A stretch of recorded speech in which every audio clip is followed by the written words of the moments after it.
It's a gloomy day here in Miami, man. I'm used to the sunshine. This feels weird. It's 17 degrees, so I'm doing this from Ooh. inside the house instead of the studio. Yeah, yeah, We got ready. I yeah. took my son. I took my son to school this morning, and I have this tank top. Like I wear tank tops year round down here, but I have this tank top on, and we're in there, and he's wearing a shirt and shorts, and people are piling in the elevator, like jackets. And stuff. I'm like, I didn't test it. It's probably cold out there, but we get to the car, and it's like, it's not that bad. We're good. So Awesome, awesome. that time of the year, though, 17 degrees up by you. That's 17, dude. Yeah, yeah. It was cold. It was cold. So it's not windy, so being outside isn't a problem. But if I was to sit still in the barn and do this, no, I'd be way too cold. I got a little fireplace space heater, but the building's 14 foot tall plus a peak, so there's no way to heat it. So um, maybe once Kaspa blows, I can afford to put HVAC in the barn. You know what I mean? yeah, But gotcha. uh, but yeah, man. What do you think? You ready? We're Wanna ready. Yeah, we We're got some ready? people in the space. Oh, I see my man Tom on the spaces. Appreciate you. I had a great conversation with Tom over there, and and Chris just jumped on Yeah, up in London. And coincidentally, I am throwing back a little protein shake here with the Rock the Caspa cups that nice. I got back in Berlin back in September. So big shout out to the Rock the Caspa guys who are listening on the spaces. Appreciate you guys for being on. Yeah, we're here, man. Episode 6, alive on the Casper Standard. A lot of things have happened. Specifically, you being a nomad this week, traveling all over the place. I had a half a thought. Why don't we jump into sports for like Ooh, I a had that little? same thought. We All haven't right. done it the last 2 weeks. Caspa's so infectious It is. when it comes to communicating, and there's been so much going on in crypto and Caspa that I think if we ever started, we won't stop. We So will. yeah, not to get sports out of the way, but sports has been pretty cool over the last week, and I know you did some cool shit. So good to see you, brother. Good to talk to you. Yeah, man. Yeah, man. Why don't you start it off with your week in sports? I mean, my week did start with so this past week I was in London, but I got back so it was a quick 4-day trip, so we'll get into that later. But I got back here on Friday, and this weekend I planned the one. I take my son to a Tampa Bay Bucks game once a year, at least. We've gone multiple times other years, but this year committed to at least one.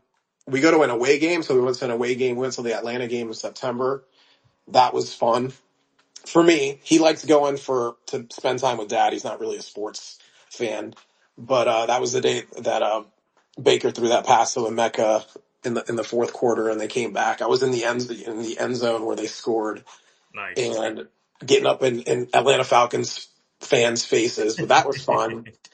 So we were humbled this weekend. It was a nice little. It's our road trip. It's about a 4-hour drive from Miami. So we drove up on Saturday, but we went to go visit grandma and grandpa. So my mom and dad, who are also living on the Caspa Standard, by the way. Nice. So we had a little talk. My mom and dad wanted to go down to Panama for the first time. For my dad, it would have been. He hasn't been back to visit family down there. I want to say in over 20 years. My mom went down 10 years ago, and that it was just not a good experience. It's just different down there. So um my mom needs daily care and somebody to be there with her in order for her to feel comfortable. So we just decided against that. They're going to end up going to Puerto Rico. But anyways, I spent some time with my parents, my son. Dude, my son grew like 6, 7 inches this year. So he Wow. was he was right. He was next to Grandpa, and he's just as tall as Grandpa now. So it's insane, and he's got a little fro going now. So people are like, "Oh, it's the hair." But anyways, we spent the day there, and then we drove up in the morning to the Bucks game. Did a little tailgating with a crew there that we've been doing it for well over 15 years now. We Nice. got a guy named Jerry in the tailgate that has been to every single Bucks game in history What? from 1976. Yeah, Jerry. I love asking him. I asked him this week. I'm like, how much was the ticket when you went in '76? He's like, $5. I'm like, how much was a Wow. beer? 25 cents. Wow. It's like, oh, and you can sneak in through the gates. Not everybody paid to get in back then. 1976. So super high inflation back then, as I've studied money. Super high inflation back then. It all makes sense because everything went down in 1971. Get into the Kaspa thing later. Anyways, back to sports. So we had a great time. Julian got to see his uncle Brino, a really good friend of mine that I grew up with. He's a New York guy too, but grew up down here with us. I met him when I was like 9, 10 years old. A big brother to me, but he's a lot smaller than me. He's a little 5'7" Italian guy, Mets fan. He's a Mets and Buccaneers, very passionate fan. So New Yorker that grew up down here in South Florida. But my son is taller than him, so he was like, oh, it's that hair, it's the afro. But that was super cool. Um, got into some conversations there, and then they were playing the Saints, right? The Saints are Yep. 2-10 before that game. It's a divisional game, so the thing about the NFL football and how it works, the division games, it doesn't matter what the records are, man. The teams show up against each other. They have to play each other twice a year. So there's always that fear. And the Bucks have, for example, beaten the Saints when they've been down in the years. There's always like a game that will get away from them. And that was this game. So it looked like the rain was going to pass us, but dude, it was a downpour the entire game. Wow. So we went in for the first quarter, got the typical, he likes getting a little hamburger. I don't usually have drinks at the game, but I'm like, you know what? I saw a little Blue Moon. I'm like, I haven't had a Blue Moon in a long time, so I threw back a Blue Moon. But then it started pouring, and like halfway through the first quarter, so both teams scored on their first drives, and then the downpour just started. And I stayed there for a little bit. My son had a poncho on, and I was taking it in. Right, I hadn't been to a Tampa game this year in Tampa. But it was just coming down too hard. So I'm like, let's go up. And then I looked at the radar. I'm like, oh shit, this isn't going to stop all game. I'm like, let's go back home. We got a 4 hour drive back home. So Wow. I didn't stay for the game. I would have never done that in the past, but I did watch it on my phone. I have access to YouTube TV, NFL, network on there. And I watched the entire game. It was frustrating watching that as a fan. I definitely was yelling in the car, like, what? And I had to turn back and look at my son because he's on his headphones doing his little music, playing his little games. He's not into the game at all. And yeah, man, they let that slip. Well, I mean, both teams had to play in the elements, right? I know what it's like playing in a game like that. I don't understand these NFL teams and their stadiums. I get it for the tradition up in Buffalo and shit like that. But as a fan, it sucks going to a game when it's raining and the weather's shitty. And it's, but like I would have stayed for the game if the weather wasn't shitting. We would have gotten a completely different game. But I get that Right. that's a part of the tradition. F that, whatever. In that stadium, and I've been to 21 NFL stadiums all throughout the U.S. And that stadium it doesn't make sense for how hot it gets. So it was a 1 o'clock game. So the games from September through late October, it's unbearable when the games are at 1 o'clock anywhere on that field. And they specifically designed it so the away fans just get the sun just melting them the entire game. So it's supposed to be an advantage, but they haven't done that great at home in this season. Um, yeah, they let a team that rookie made a couple good plays. He's an older rookie, the quarterback for the New Orleans Saints, made a couple really nice plays that just got away from him on like third and longs. And Tampa went for it on fourth down, I want to say 5 or 6 times, and they only made one of those. So that was, that's how it is in football. A couple plays here and there will just change the course of the game. They were up 10-7 at halftime, came out marching. Mayfield threw an interception. They went right down the field and scored. And yeah, it was, the Saints held on. And the Bucks are still in first place because of the division, so they're going to battle it out with Carolina. Carolina, I don't know. I was frustrated after the game. I'm not carrying it with me right now, but as as we're speaking about this, I'm like, this team. They show flashes, but they have a lot of injuries, and Bucky, their running back came back, Bucky Irving. What else do we got there? Mike Evans is still out. Godwin had a couple nice plays. Ibuka dropped a couple passes. Again, the elements were just bad. So man, yeah, you think about the one plays here or there that could have been made, would have maybe changed the course of the game. Would have been a different outcome. But yeah, the boys took it. The cool thing is they play on Thursday night. So this is the week they play. They play Atlanta on Thursday night. So it's a quick bounce back to see if they can get it back. But it's basically between them and Carolina. The last, how many more weeks are left in the NFL? 5, 4 or 5. So they play Four, I think. Four. Four, 4. Okay. 4 games left. Yeah. 7. 4. Okay. Yeah. So they play 2 games against the Panthers, an away and a home game, and then they actually got Miami down here, so I may go to that game. It's at the end of the year, the weekend of the 28th. But yeah, man, frustrating as a fan to experience that. I'm glad that I didn't stay in the stadium for that because I experienced that way too much back in the day when the Bucks were horrible. Um, but yeah, man, it was fun. It was fun feeling all the emotions, the ups and downs of being a fan this weekend. You know, sports wise. And I'm also a Heat fan. They're doing pretty good. I actually, the center for them is Khalil Ware. It's like this 19-year-old 7-foot kid. I just saw him in the elevator. So he lives in this Oh building. shit. Yeah. I was like, damn, that's a tall, look at his face. It's a little, in Spanish, it's called colágeno, like when the little baby skin, you know? Ah. I'm like, that dude is massive. You don't see 7'1" people around much. No. But I walked in, I'm like, that is a huge human.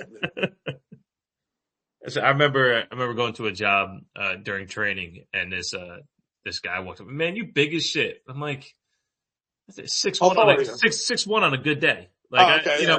That's how tall I am. with back problems and tightness and everything, I'm usually 5'11". You know what I mean? If I can straighten up, if I'm wearing Tims, I look like I'm 6'4". You know, but no, like yeah, I'm 6'1" on a good day. On a good day, you know. So like yeah, Yeah. I'm a standard tall human, but put me next to some like my high school basketball coach. He's 6'4". I look like I'm up like this. Like it's not, you know what I mean? Like I never feel tall. So yeah, I could imagine But standing next that, to but someone that is 7'1". tall. Like what Yeah, but that is, yeah, I mean, there's tall humans down here. For the? the for example, when I go to Panama, I feel like a Sure, giant down there. sure. So it's completely different. So there's, I just in London, like Wolfie's like, I want to say he's like 6'4", 6'5", All Wolfie's right. bar. So he's a big dude. But yeah, man, I thought, yeah, 6'1" what's the average height of I it's like guess. 5'8", 5'9". Yeah, I guess. I guess. Yeah. Yeah, I But yeah, guess. when you see a 7'1", I don't know how Yeah, never, I've ever experienced seeing somebody who's 7'1". never. It's like seeing an alien. Yeah. And then just seeing how young he is, like when he turned his face, I'm like, oh, that's Khalil Ware I've been to the games. I haven't been in a while, but yeah, man, it's something else when you see a human that big. Like, how did you get that tall? For sure. Insane. Yeah, it's different cups of water than we were drinking as kids. Absolutely. Yeah. What's in the food, man? But yeah, What's the, I had my own range of emotions this weekend too. Packers played the Bears, longest rivalry in NFL history, and this year they're both good. So as you're talking, like I've been to one Packers Bears game. It was Christmas Day. I want to say 25 years ago. But man, no, not 2000, 2004 maybe. Might have been 2004. Bears were really good. Packers were terrible. But it was on Christmas Day. I drove with my buddy who's a Bears fan.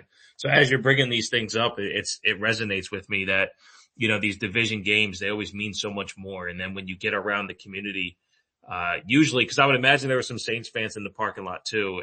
oh yeah. We And had there were, fun with them. I was going We to say had fun. that there's probably, for the most part, so I live in the Philly area, and there isn't much mutual respect when it comes to sports in Philly. They're very protective of their lack of success. Their recent success has humbled them a little bit. But no, like having that community where, you're speaking of hometown fans there that have been there forever, and you have this group that you've been tailgating with. Like that's what sports is all about, and It that's is. Man. honestly to jump a little bit forward. That's what I love about the Caspa community too. Like it feels so community driven, and we're not rooting against everyone else's team. We're rooting for our team. because we know how good our team is, Yeah. and that's what I love about the Casper community. But yeah, so as you were talking about the range of emotions that exist, and sorry to hear that you weren't able to stay at the game the whole time. That's a bummer, especially with that 8 hour commitment to drive. That's a tough one. But I got a little bit luckier than you did this week. Hmm. Bears were in first place. They were 9-3. Now they're 9-4. Packers were 8-3-1, tied the Cowboys earlier this year, 40-40. But yeah, it was the first time I watched a game this entire season where I didn't know how comfortable to be in the fourth quarter. Packers were up 14-3 at halftime. Bears played an incredible fourth quarter. They only had 4 drives. They scored on the first 3. It was 21-21. Packers get the ball for their fourth possession of the fourth quarter. They go down, they score. It's 28-21, and as soon as they score, I'm like, fuck yes, thank you. This Bears team's too fucking good. And then and then the commentators are going, and if the Bears score here, they're gonna go for 2. I'm like, what? Why would they do that? Why would they risk first place? Why would they put themselves in that position? And I'm just like, I'm losing my mind because they already converted a 2-point conversion earlier in the game. And I'm texting my buddy after the game, and he's like, "Oh, we're going for 2, right?" I was like, "They must have said something in the production meeting because you guys were 0-3 on 2-point conversions coming into this game.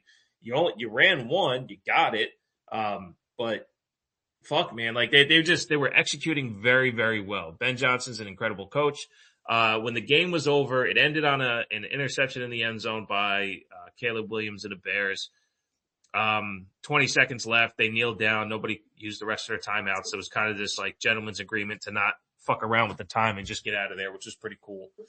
And I just I felt intense for like the next 30 minutes.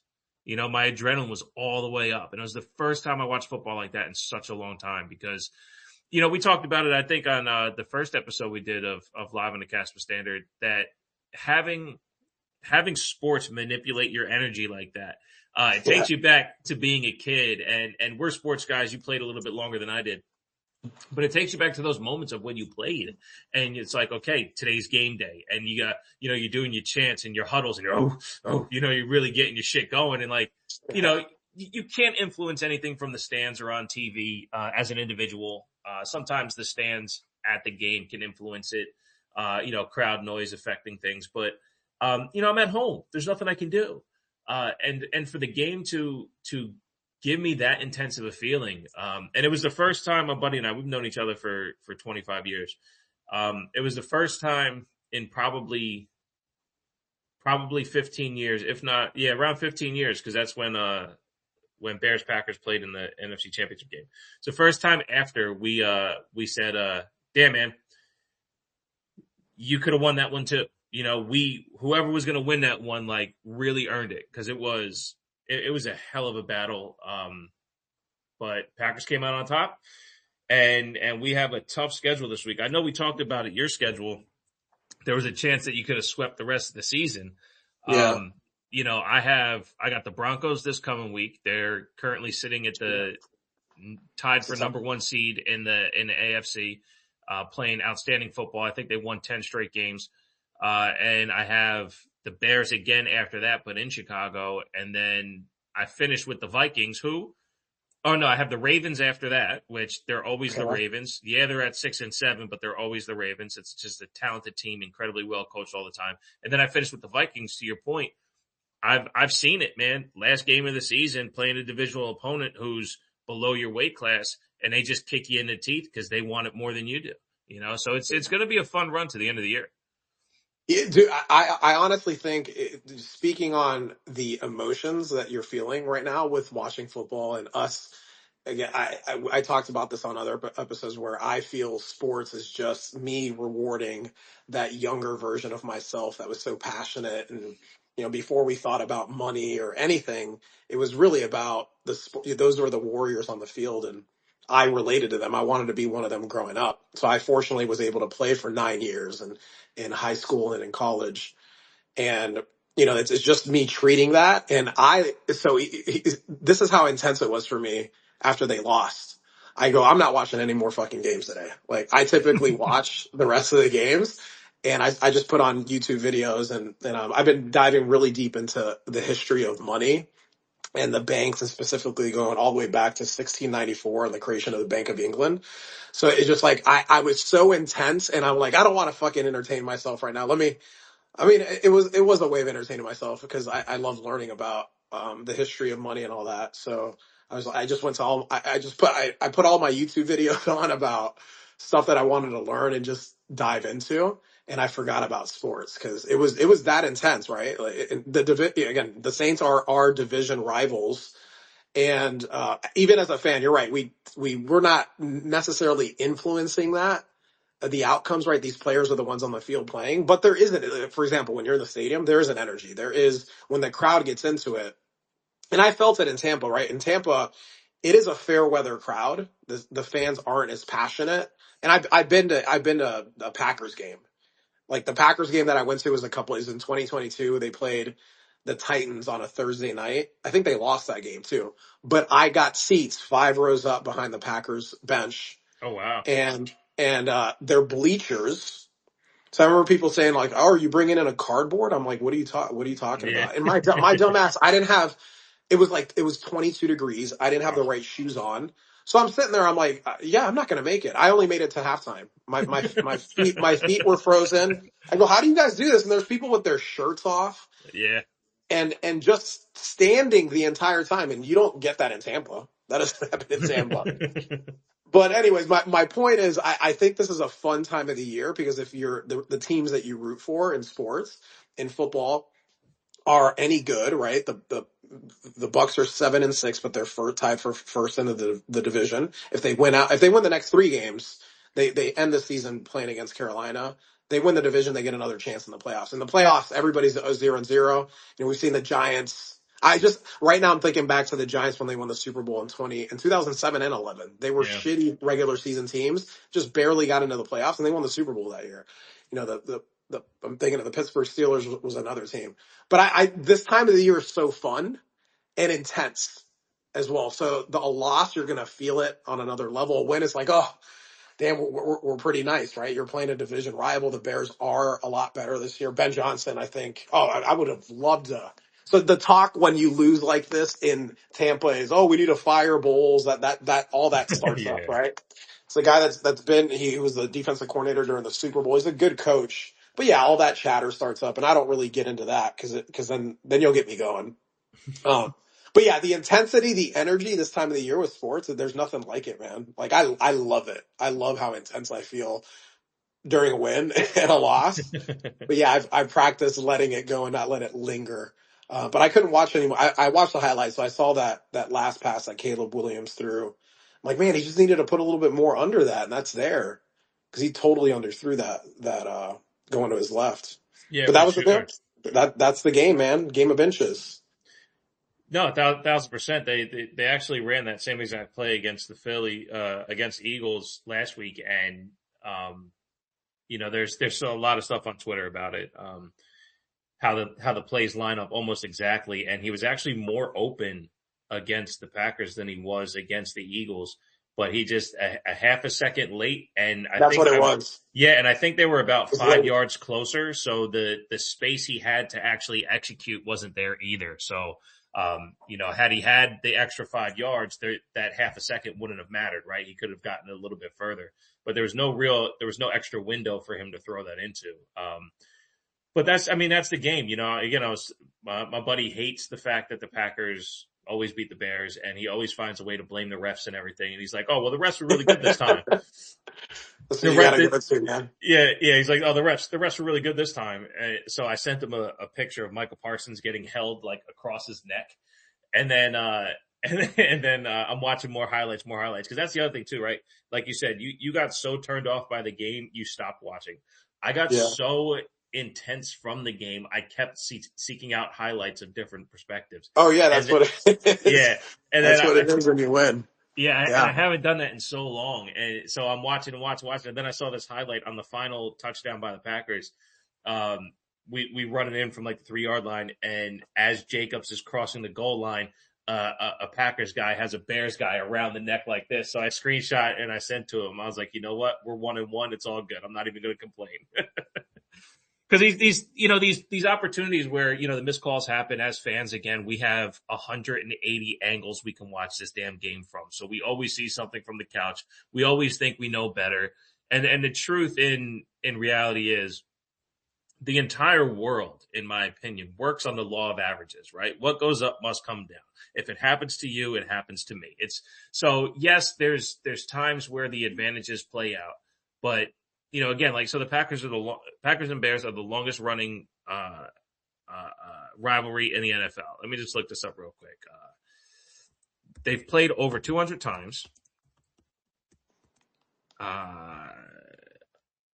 They've played over 200 times. And at the 200th meeting, I believe it was, they played 210 times. At the 200th meeting, I believe it was 99 to 98 and 1, some shit like that. Wow. Like there. Yeah. So right now it's 109, 96 and 6.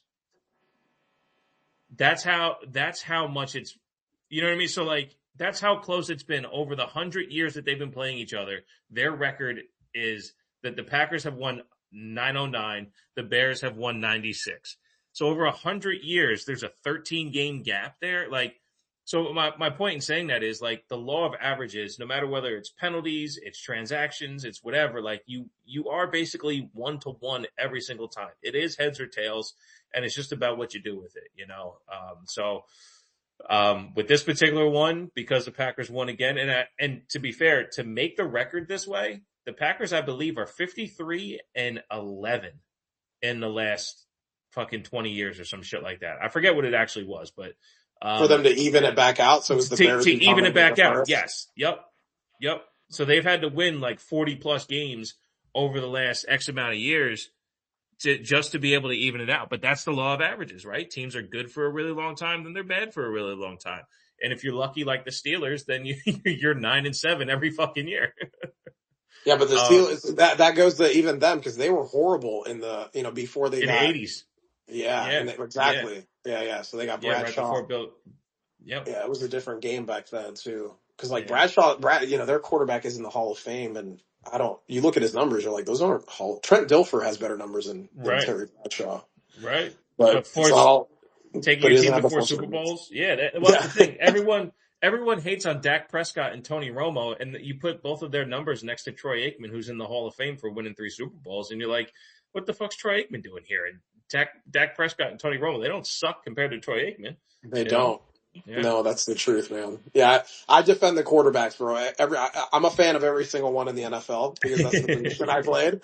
And I think there's this little, even though they don't know me, when you meet another quarterback too, it's just like we understand each other it's just like that instant connection of playing that position, because it literally, I played it for 9 years, man. It's the most challenging position in sports. I'm gonna be biased on that, right? Sure. That's the position I played.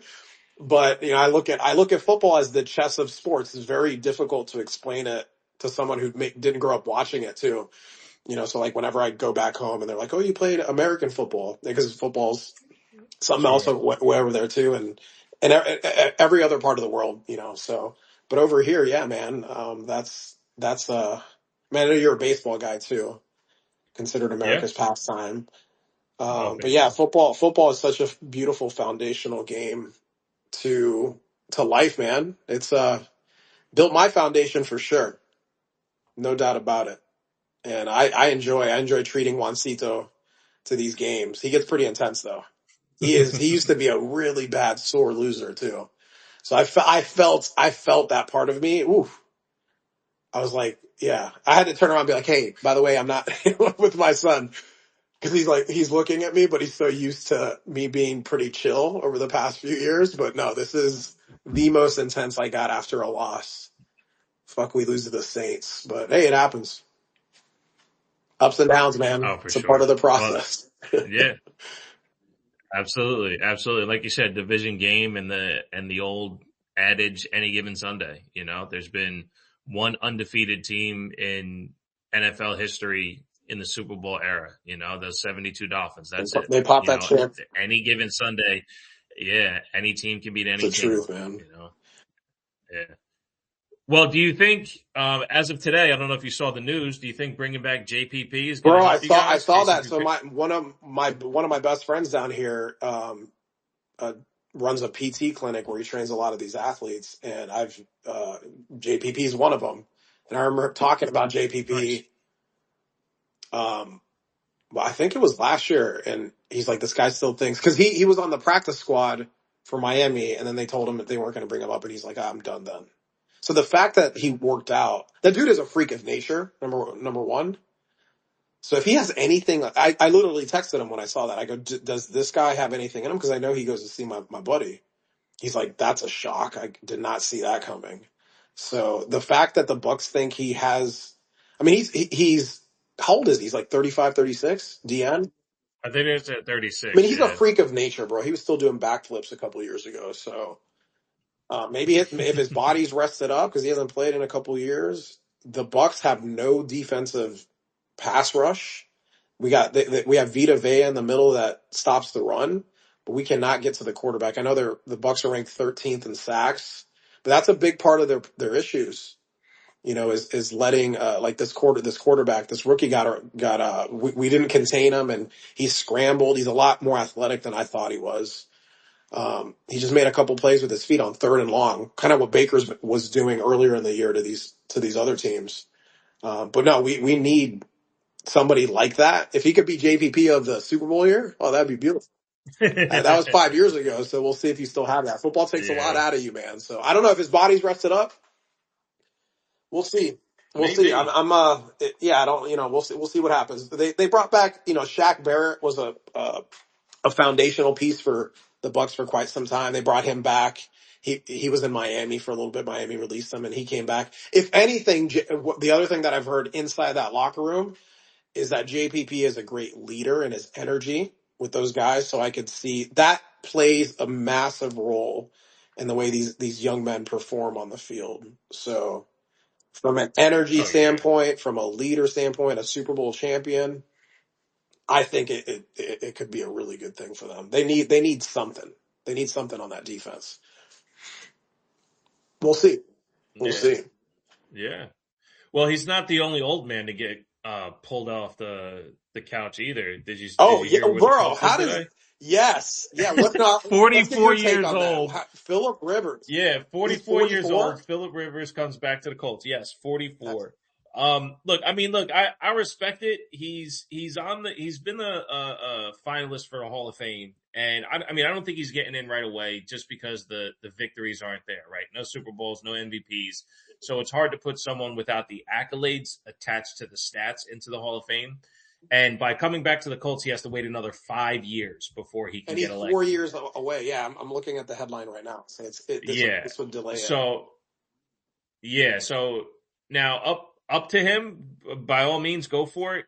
In my estimation, I think it's a terrible idea. Because there's no Brady with the exception, right? There's no retired quarterback who leaves and goes, yeah, I can still play more.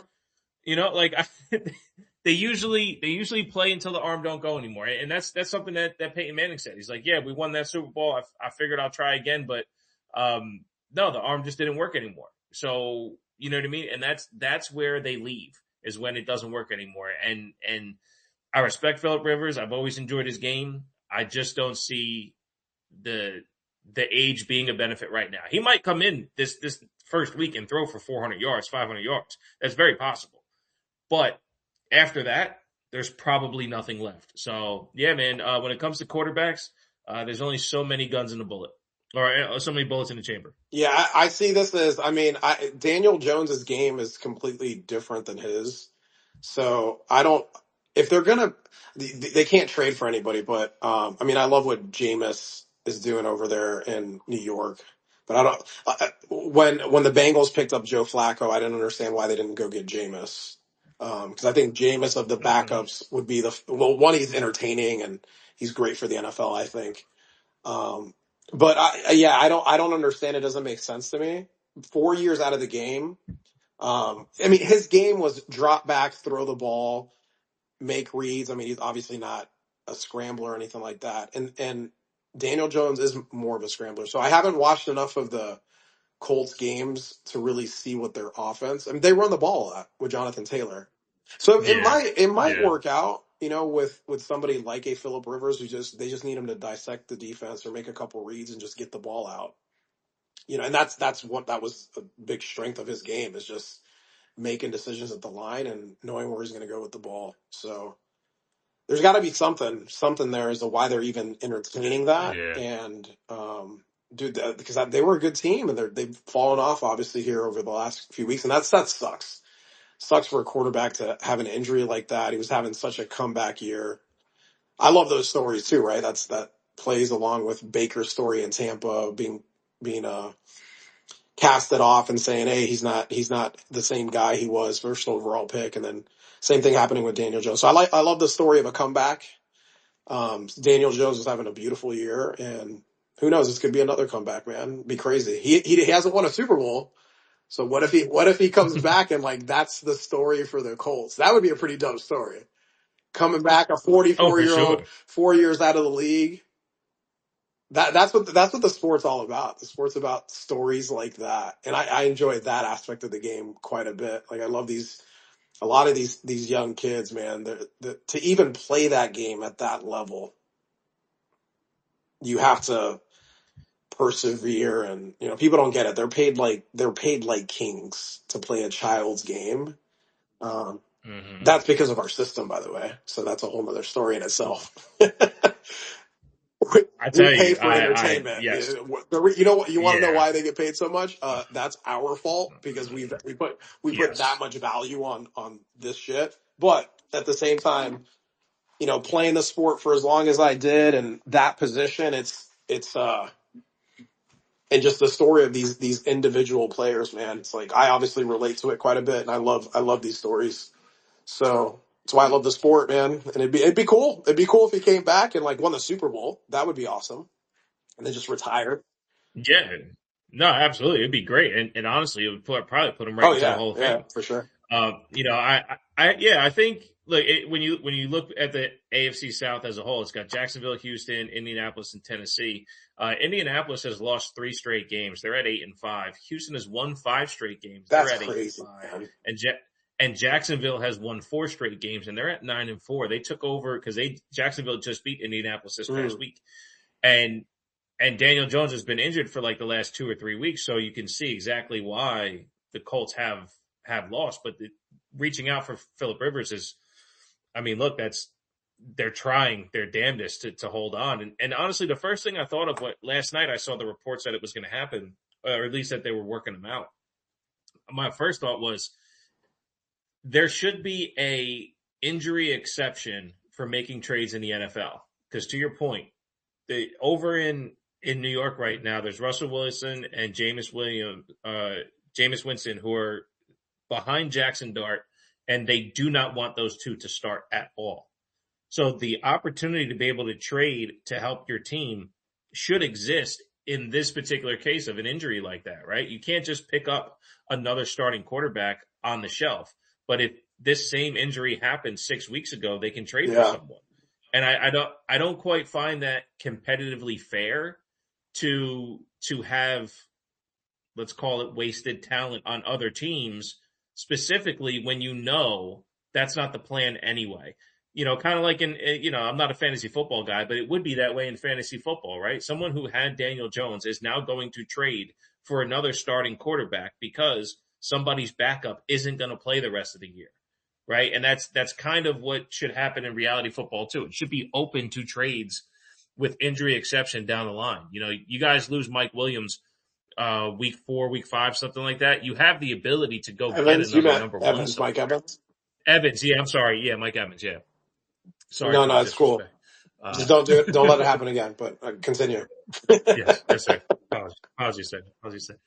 No, but like you guys lose him early, Yeah, you have a chance to go find someone, or if there's a team that loses their quarterback in week 3 that has a stud wide receiver, you can go out and trade for him. Those circumstances can happen, but in this situation, they're kind of just fucked because they didn't plan for a backup. And You the know, it's most just I don't important know. position, I feel the a little most bad for him. important position Yeah. too, man. So yeah, man, I'm with you. So there should be a trade Yeah, exception. I'm Yeah. not a fantasy guy, but I do like the implementation of the possibly a fantasy rule here, an exception late in the season because Yeah. we want to be entertained and like see the best players out there. So yeah, they have a Yeah, for rookie, sure. right? Riley Leonard. He's from, is he a rookie? Yeah. From I haven't seen him play. Yeah, I'm not exactly sure where he's from or how long he's been in the league, but he's nicked up, and I just looked it up too because I remember they drafted Anthony Richardson. He fractured his orbital bone in October, Warming so up. there's no knowing Yeah. warming up. Yeah, like so they're in a bad spot when it comes to QB, and I mean, again, not everyone can have a million quarterbacks on their roster that they're comfortable with. Sometimes you kind of just get lucky here and there, but yeah, I don't know, man. It's a tough break for them, and I don't know if Philip Rivers can do it, but I respect them trying to hold on to their season because it is right there for them, you know? Yeah, man, we'll see how it plays out. So then, this is the exciting time of the year. So things will flip. Like you said, the Texans were down in the dumps early. Their quarterback was injured, and now they're Hmm. 8-5. Same, better record than the Bucks. The Bucks beat them earlier this year. The Bucks started off 5-1. They're 2-5 since then. It's just a story of this long ass season, man. Fun Yeah, times. absolutely. Yeah, it's the best. It's the best. Like I was talking to my buddy about Packers Bears, right? And the Bears were hovering the number one seed in the NFC. Had they won, they would have been 10-3 and tied with the Rams and Seattle for the number one seed. It's crazy. Packers, because of the tie, they have to win an extra game because if they have the same amount of wins, um, their percentage will be better, Yeah. whatever. So they need to win an extra game than what's happening now. But um, what the fuck was I getting at? Well, yeah. So But they need to they have 3 losses, but they have that one tie. So the tie's not as bad as a yeah, loss, and yeah. it's not as good as a win, but it's Right. And well, oh, so that's what I was getting at is that, well, luckily for, some NFC guys, the Eagles just lost last night oh, to that's the right. Yeah. Chargers. Yeah. So that helps with other people trying to get ahead, but you have 10-3 Rams, you have 10-3, Seattle, you got 9-4 San Francisco, now 9-4 Bears. Like it is stacked, bro. So you guys really have to put in work in Tampa to win that division and make We sure that you make the fucking playoffs because there's no wild cards no, happening. exactly. No, that's The how it's been West for just have that's that how it's locked been up. in that division the past the Bucks have won the division the past 5 years. That 2 of the years they run it they won it with losing records with we were 8-9. That's I want to crazy. say losing records or 9-8, 8-9. The best record they've had since the Super Bowl was 10-7 last year. So they barely squeaked it out in that division. And the past 3 years the Bucks have started 2-5. I think they were 4-7 at one point. So the fact that they started so hot and now they've tailed off, it's been the opposite for them the last couple of years. So we'll see how it plays out. I mean, again, if they win the next 3 games, the last game against Carolina is not going to matter. So they just have to win here against Atlanta. Then they play Miami down here in Miami, and then no, it's Atlanta. Then they play Carolina, then Miami. So in Carolina. So we'll see how that goes. Yeah, man. Three division games of the last four. You are in for a damn Yeah, I'm grind. glad this game's on Thursday that they play, bro. So we can, yeah, Yeah.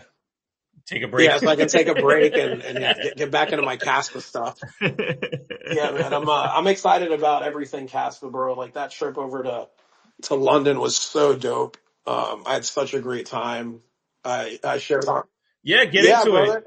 Unless there's anything else sports you wanted No, to I touch think on. we I know talked. football's a It big was one for great that both we of got us. to talk about sports because we haven't, just again, like you said in the beginning of the show, we could sit here and talk about Caspa for hours on end, right? It's what we talk about all day. We go back and forth with messages, so it's cool to just throw in some of the stuff that we, out. I think it's all interlinked, right? Our joy with Sure. sports.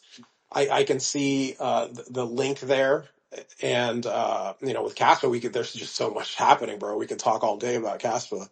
The show's called Live on the Castle Standard because we're living, trying to do everything we can to show what it's like living on sound money. Going back to what you talked about with me living a level 10 life, and that being where I am in life, I'm super fortunate where I have the resources where I can like get up and go to London like I did here this past week. And it was super cool, brother. Had a little pit stop in Iceland. So I'd never been to Iceland. The airport's really nice. So that's where I was. A little 3 hour layover there. One of the things I notice about airports too in other countries compared to here, the infrastructure and just even the tap to pay, right? I remember going to London 5, 6 years ago in 2019. Because I went there for a Bucks when the Bucks played in Tottenham, I want to say. So I went there for that. Nice. And I remember the tap to pay. I think we took the Elizabeth line then too, but that wasn't as prevalent here in the U.S. So I just noticed that, we get told, oh, everything's great over here. And then when you go visit these other countries, it's like, they have better setups and the architecture's better. The buildings are, a little bit older, but they were built with better materials. And again, that goes all back to the money and how that works out and has played out. So yeah, man, the airport was beautiful. It was super cold. I remember we had to get off of the airplane and walk outside and it was 30 degrees and I had my Oh. jacket on, but my I don't have any hair, so it was freezing. The little 5 minute walk into the airport, um, but it was cool. And then got into London. I got in early, and I'm like, you know what? I looked at the apps. I'm like, should I take an Uber? I'm like, no, let me be a local. Let me get you can take the. Well, I was staying at it was about an hour and a half drive from where I got off in London. I went to Heathrow Airport. But you can take the Elizabeth line, and there in London, it takes you everywhere. So I'm like, you know what? I'm gonna be a local and figure this out. Really easy. Just go down there. It's called the Elizabeth line. Got on the train, um, and I got off at the wrong stop, so I had to go backwards. And then I got off at another wrong stop, I'm like, let me ask some people how to figure this out.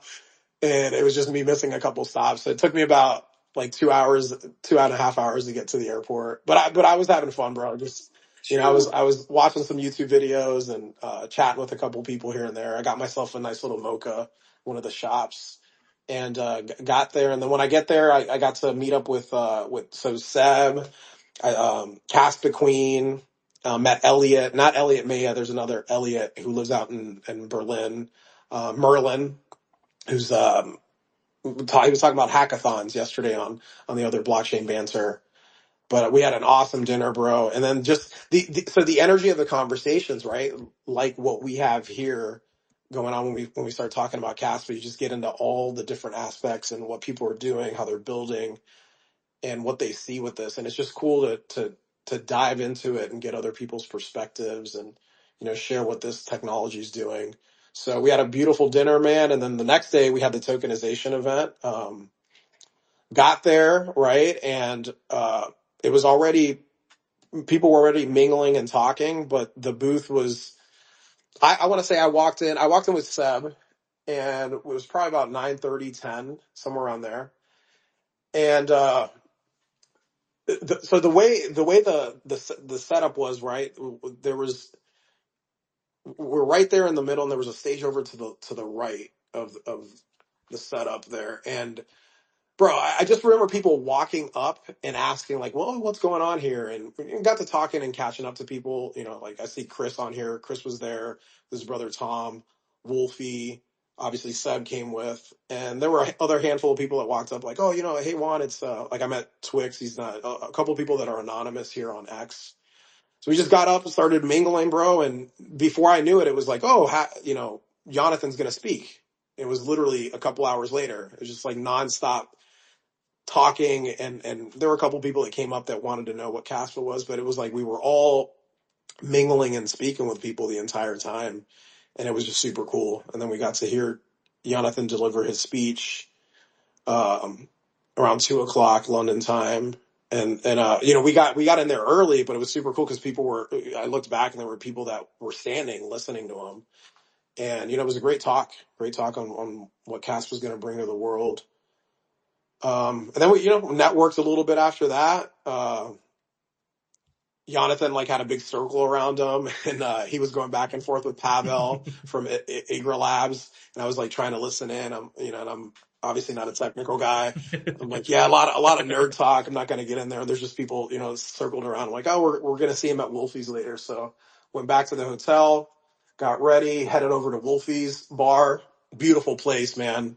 And again, the Caspa energy was alive in there too, right? So um, he has these horns that you can order beers in. I don't think there was. I didn't ask, but I ended up getting a couple beers and threw back a pizza, and had a great conversation with Tom, Chris's brother, the Rock the Caspa guys.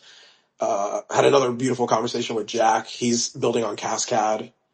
Um, and mingled with a couple other people there, bro, and walked up to Jonathan towards the end, and I was like, "Hey, I'm Juan. I host blockchain banter with Kara," and he's like, the first thing he asked me, he's like, "Is Kara still mad at me?"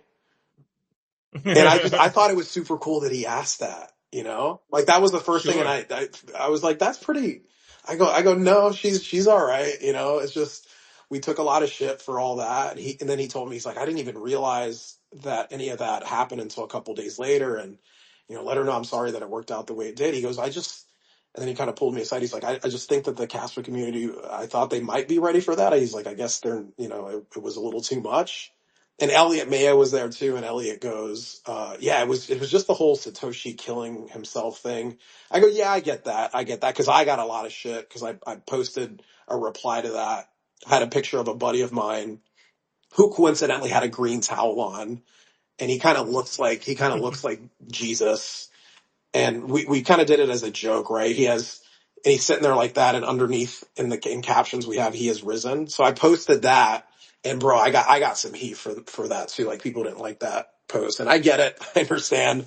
I knew what I was potentially doing and bringing in for myself, but the whole point of it was like to meme and joke about this and not take it so serious, because people take that account as the official account, and we all know that there is no official account.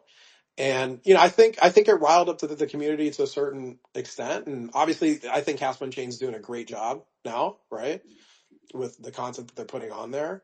But we're all the individual voices of Caspa, and you have to understand what this protocol is about to really get that.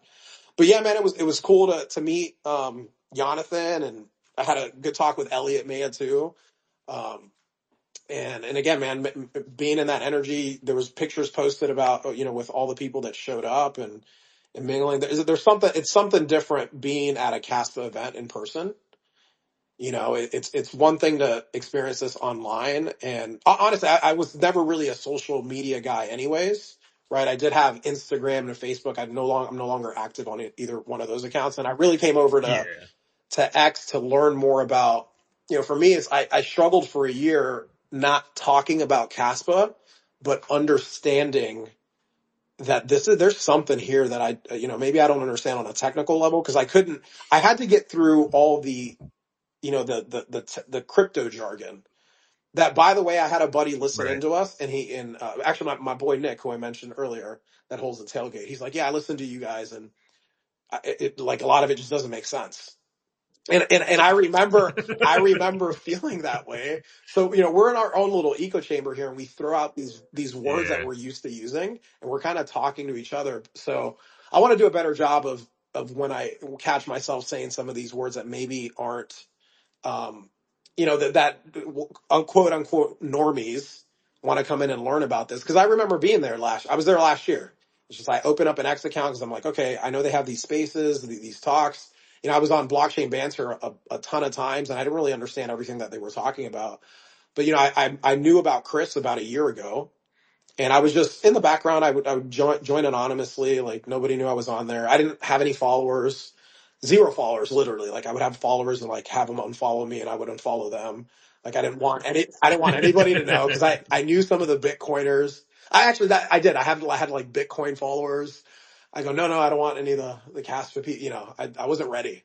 But then for me, it was the Bitcoin Caspa debate, and Caspa Onion coming up, and Nakasompo, Seb organizing all that. and then being like, okay, I can't sit back here anymore. We got to start talking. There's something here with Kaspa, right? So yeah, man. It's the long-winded version of the experience going to London, and obviously where we're at today. So yeah, brother. You're gonna tell me. At, at what point did you tell Jonathan to go Oh, fuck that himself, was though? You left that part of the so story so out. yeah. I cut that out, right? I put it in my post. So I made sure that I delivered it initially, like right away. So after he goes, "Oh, is Kara still mad at me?" I go, "No, but I did tell her this," and I said it like that. I did Yeah, tell her yeah, this. sure, sure. I told Soften the her I'd blow. tell you to go fuck yourself. And then he kind of looked at me and he was like, and then Elliot was standing there too. He was like, so it was a little bit awkward for a second. And I'm like, and I tapped him on the shoulder. And I'm like, I'm just kidding, right? And then I said, no, we definitely took some shit for putting ourselves out there like that. And then I mentioned the post that I put on there. So, um, Sure. no, and I shared this, what I'm sharing with you. I shared it with Kara. Um, and and what he said, and like, I felt the human side of him. Obviously, he is human. We're all fucking human, bro. Yeah. It's no, but it was super cool. What I loved about Jonathan too, man, is like he took the time. As somebody walked up, I noticed he has real chill energy, right? Same when you hear him talk. So he was sitting there and taking the time to talk to people as they walked up, taking pictures and all that. So yeah, man, it was super cool, super cool, bro. No, it looked awesome. A lot of people were having FOMO. I wasn't because I just know where I am in life now. But I definitely am excited for 2026. There's going to be some point in 2026 where more of this Caspa stuff's going to happen, and I will be able to go, and I'll be able to immerse myself in that energy. And I've been hearing a lot of things too. Like again on the blockchain banter last night, they were talking. Wolfie was talking about how you hold so many NFTs and you get the discounts and you do this, and I'm like, cool, but also I don't I don't think that way yet. Like I don't want to pull out my like I don't think to walk into a place, pull out my Castle wallet and go, here's my verified proof that I'm the holder. You know what I mean? Like that's just not where I'm at yet, but I know at some point it's coming because all this shit's just so cool, man. Like I've talked to you about some ideas that I've had for what we got Mm. going on, and I'm excited for stuff like that to show its true potential, and I'm seeing people out here do that. So listening to what you guys were able to do over there, and just have that network, like so many Caspa people came together, and it wasn't necessarily a Caspa uh, um, style invite to an event, right? Because it was more about blending traditional Right. finance and cash and cryptocurrency together, right? Yeah, yeah. It was That's what organizing so that was the for. the Yeah, KEF is the one that set up the booth, right? But we all went on our own dime. That was another cool thing about being in that booth. And I remember for a second being like, "Oh, dude, look at everything that's happening here." Seb said it. He goes, "We all." He said it to somebody we were talking to. He's like, "No, we don't work. No, this is a cryptocurrency, not a company. We all paid for ourselves to get here. Like we're just passionate. I came from Miami all the way to London." Just right. to talk about, or just to be in this energy, and I didn't even think about, oh, I'm going to go to the booth and talk to people. That happened organically. We were all talking to people. So I would be talking to Seb, and then people would walk up and, hey, what's this Caspa thing? Or, we just get into a conversation. I had a really cool combo with this one couple that had a marketing company called Conscious Marketing. And we got pretty deep, man. I'm a deep guy. I'll say that It speaks it to you does. right there. So I had a great conversation with that. I had another a young dude came up. He's like, "Oh, he was a Bitcoin maxing." We got into talking about Mises and Hayek and Austrian versus Keynesian economics. Like we got really deep into some of these conversations. So I had a handful of conversations that probably lasted about 45 minutes, an hour, each. So that was really That's cool, man. Because awesome. I've worked booths. I've done sales most of my life, and that's where, like Merlin, for example, Merlin was like getting people to come over to the booth. And I saw him do that a couple of times. I'm like, yeah, that's typically how it works. Like at a booth, you gotta get, people walk by. But every time I'd be done with a conversation, somebody else would walk up. Very organic. So super cool, man. Yeah, that's exciting. And I listened to Jonathan's speech on Twitter I tried watching a little bit live, and then I realized, if I wait probably an hour, somebody's going to post the whole video. So, I wasn't too worried about catching somebody live streaming it. It was interesting because I forget which dev had mentioned like we don't need 100 blocks per second. And then Jonathan kind of goes into the whole shtick of why he believes it's important. And again, I'm not a tech guy. It takes me probably 150 times to sit through something like his presentation to actually learn it. But what I got from it, and every time I've heard him talk, and I've commented this on my social media as well, Jonathan is always looking at future proofing Kaspa. He wants 100 blocks per second, not because it's needed today, but it's because it will be needed tomorrow. And what tomorrow looks like, he is unsure. Because right now, in essence, Kaspa doesn't need 10 blocks per second, right? There's zero congestion on the block DAG. Zero. There's nothing that prevents you from doing anything when it comes to congestion on the block DAG. So what do we need to 10x that for? Well, it's because when guys like the Kasper team does, all their apps like Vivor, which we're streaming live on, Kasmi's in the spaces, all his marketing movements, when these things start to grow and companies do take route into what this base layer is, Kaspa's going to be undeniable in its infrastructure. And I listen to him talk and I watch what he's posting. I'm like, yeah, it's not even a chess checkers thing. It's a time. Like he's just looking so far into the future. He developed Kaspa because he saw Bitcoin was going to fail. Bitcoin is in the middle of its, let's not call it failing because it's still going to exist and all this shit. You can say it's failing, bro. That's how you're saying it. That's how you see it. Like, well, because I'm not a white paper guy, right? No. Again, I'm this not show's about being on the human side of it and fucking being on campus. Yeah. So if that's how you see it, say it. That's how you see it. No, I've always come from the perspective, okay, I bought a Bitcoin, what can I do with it? And if the only thing you can do with it is send it from here to there, and they take a bunch of that from you, I'm sorry, I don't do that. But what else can I do with it? I don't know. There's nothing else you can do with it, right? And I've heard very, very smart people saying, well, blockchain technology is going to be incredibly important when it comes from info tracking and things like that, right? Document storage, all that shit, so it can't be tampered with, all that stuff, right? So can you do any of that with Bitcoin? Not to my knowledge. Is it heavy and expensive to use? Yes. All right. Well, fuck Bitcoin. I don't need it, right? So watching it, knowing in my heart, like again, I looked at it at 22,000, at 16,000, at 60,000, and I'm like, no, I'm good. Like this isn't going to go anywhere. Like, and I'm thinking Bitcoin's not going to go anywhere. Then I watch it go up to 120,000 or 112,000. I'm like, well, I guess the price went up, but it's still the same asset. It's not doing anything. So I've always seen that. And now that the rubber's meeting the road, right? And the congestion is so fucking high that the fees are so expensive that nobody can use it.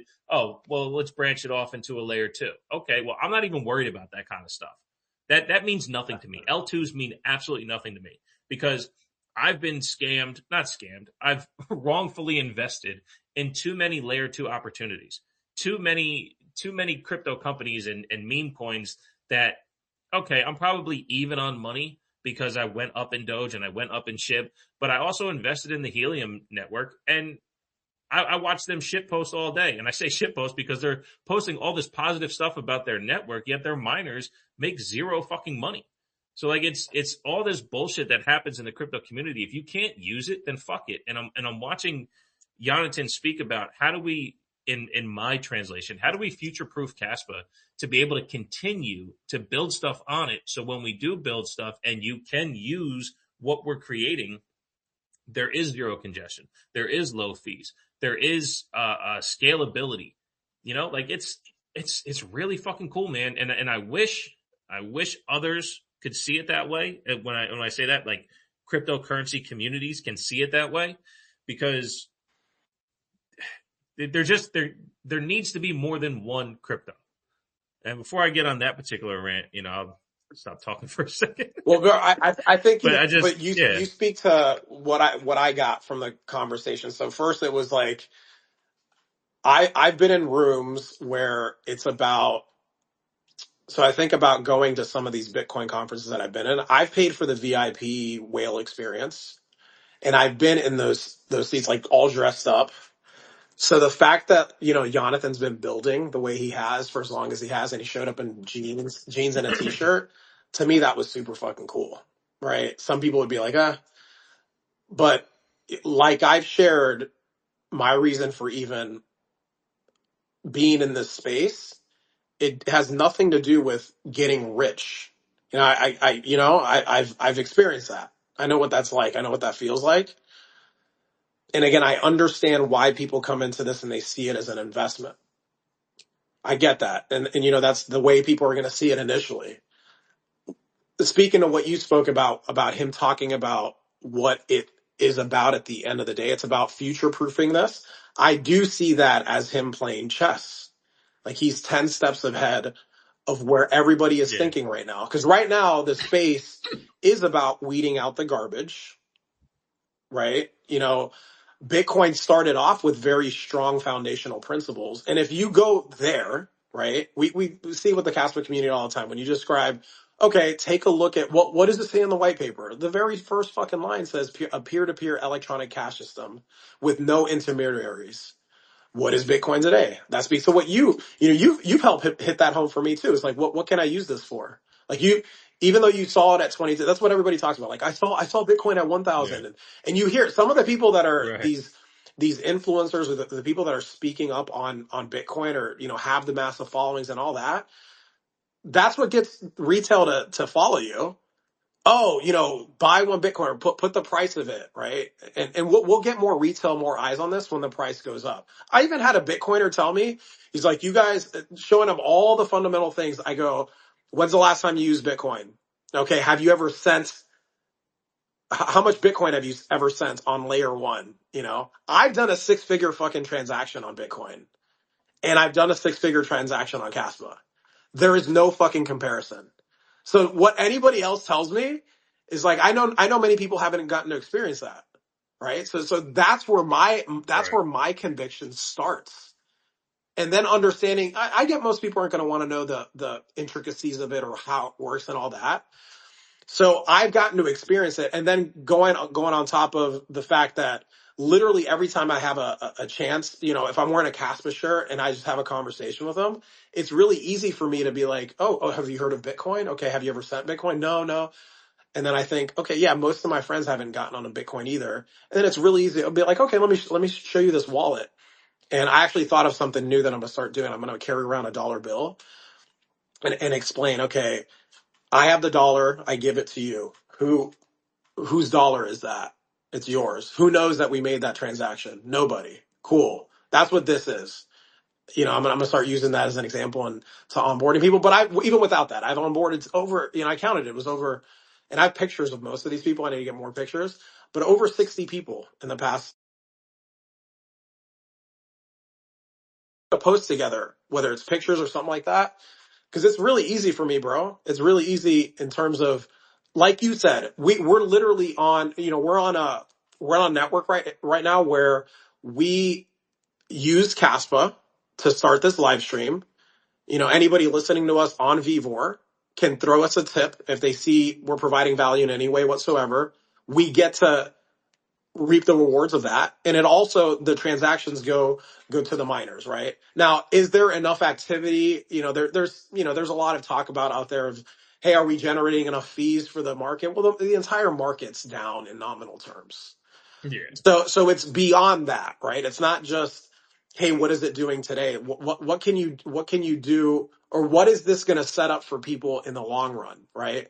So that's just a little piece of what I feel Jonathan speak on. But Michael's son, whenever I hear these devs like really get to what and same with you, bro. I'm not a technical guy, so I do have to listen to their talks multiple times. There were a lot of things in that talk that went over my head. I haven't re-listened to it again.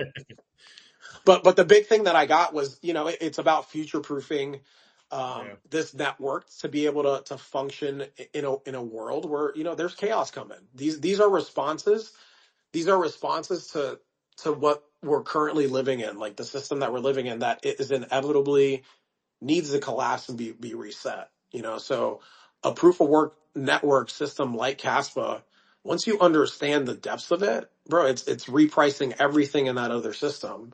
It's just right now in the markets, there's not as much liquidity, and some of these bigger players, and the way it works is they're going to play with us, get these assets like Kaspa at cheap prices, bring the price of Bitcoin down so they can take your Bitcoin off of these exchanges. Think about that, like the borrow against Bitcoin feature. I think that's been around for a little while, but now it's available on a lot of platforms. And I think that's playing into the price manipulation of Bitcoin. And for me, it does go all the way back to, reading a book called Hijacking Bitcoin. I read it. When did I read that? Earlier this year. And then really understanding the block size wars and then the propaganda that started between 2014 and 2017. And then just interacting with some of these Bitcoiners. They're just like, oh, they'll throw the chart up. I'm like, bro, do you know how much fucking money I have, bro? Like this means nothing to me. They don't.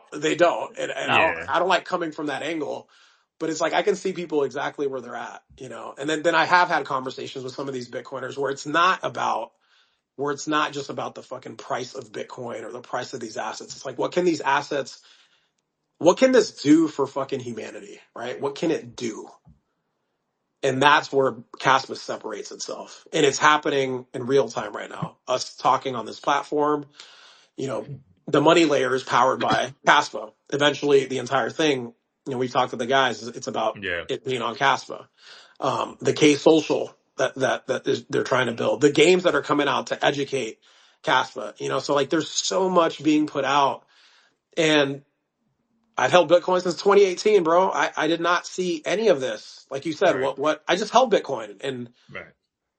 and it went up in price. Cool. I Right. didn't use any of it. I had to borrow against it to use some of it. So that's what separates this. And, whether you understand it on a technical level, or even if we're using some of these crypto slangs, we do have to get better at having this be understood by people in general that are Yeah. that are looking into it, because it can right now there's so much weeding out of garbage from other projects that are out there. And the whole fucking calling everything else a shitcoin, that's just the It's way, the that's just worst. a Yeah. lazy way of taking in information. So if you're letting somebody else think for you, then you use the words shitcoin. If you're did I lose you on the stream? It looks like it for now. I can pick you Okay, no, back I up see you. I though. see you. I don't have Yeah, you yeah. though, so So I'm gonna see if I can pick you back up. no, you're good. Yeah, yeah. So there's a lot of laziness out there, right? And I tie it back to energy. I tie it back to my life, like my fitness journey over the past 7 years, and how disciplined I am with making sure I get like healthy practices in. It all plays into this. Like, it makes more sense with Caspa. Caspa is a very very much for me a reflection of how I live my life. And it's about like the sequencer of the entire fucking crypto ecosystem is how I see Caspa. And it's the same thing when you look at this from an energetic perspective. Like, your foundational layer is set, then bro, you can vibrate however the fuck you want in this life. And that's how I see Caspa. Oh, for sure. I mean, I'm trying to think about how to uh how to normalize it, because I thought that's what we were doing specifically with me, Yeah, you yeah, know, no, no. and I'm Right. trying to think, because the idea is, to me, if anyone's listening to this who's not completely into it, because again, it's hard enough for me to explain, because I am, when it comes to put us in the Casper community, who knows the most about Caspa? I am down here. Like, I am definitely a level one there, right? But what I do know in fundamentals, when it comes to what cryptocurrency was supposed to be, right? It was supposed to be decentralized, so nobody can fuck with it, right?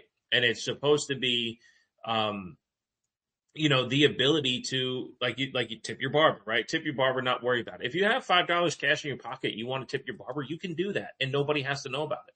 But if you do that through Cash App, the barber now has to pay 3% on what that transaction was. So Yeah. cryptocurrency was supposed to do that digitally, right? They're supposed to take your dollars digitally, and you're able to move that, so you're not now regulated by that. Okay, cool. Now again, Bitcoin got too expensive to be able to do that. Okay, there's other ones that are, and honestly, one of the things I wanted to bring up, there needs to be, and I've said this before, there needs to be more than one cryptocurrency, right?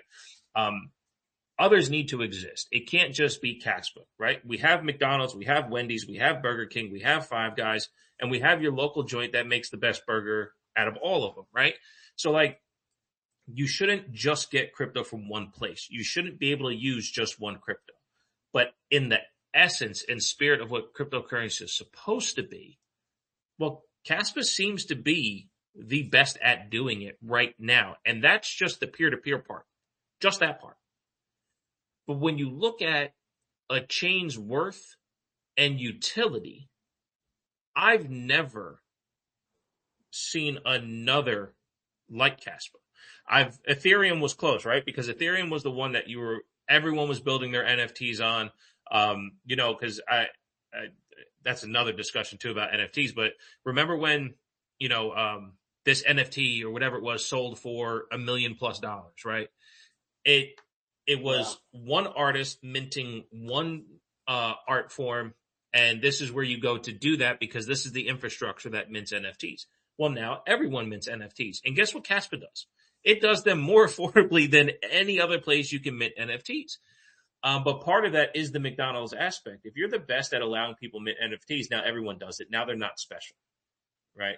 But if you have a place that's a little bit less affordable and it constricts the ability for people to do it, now only the special ones go there, right? So that's kind of my take on cryptocurrency as a whole, right? Although Kaspa can do everything, Walmart, right? You can go to Walmart and you get everything you need. Are you getting the best t-shirts you can?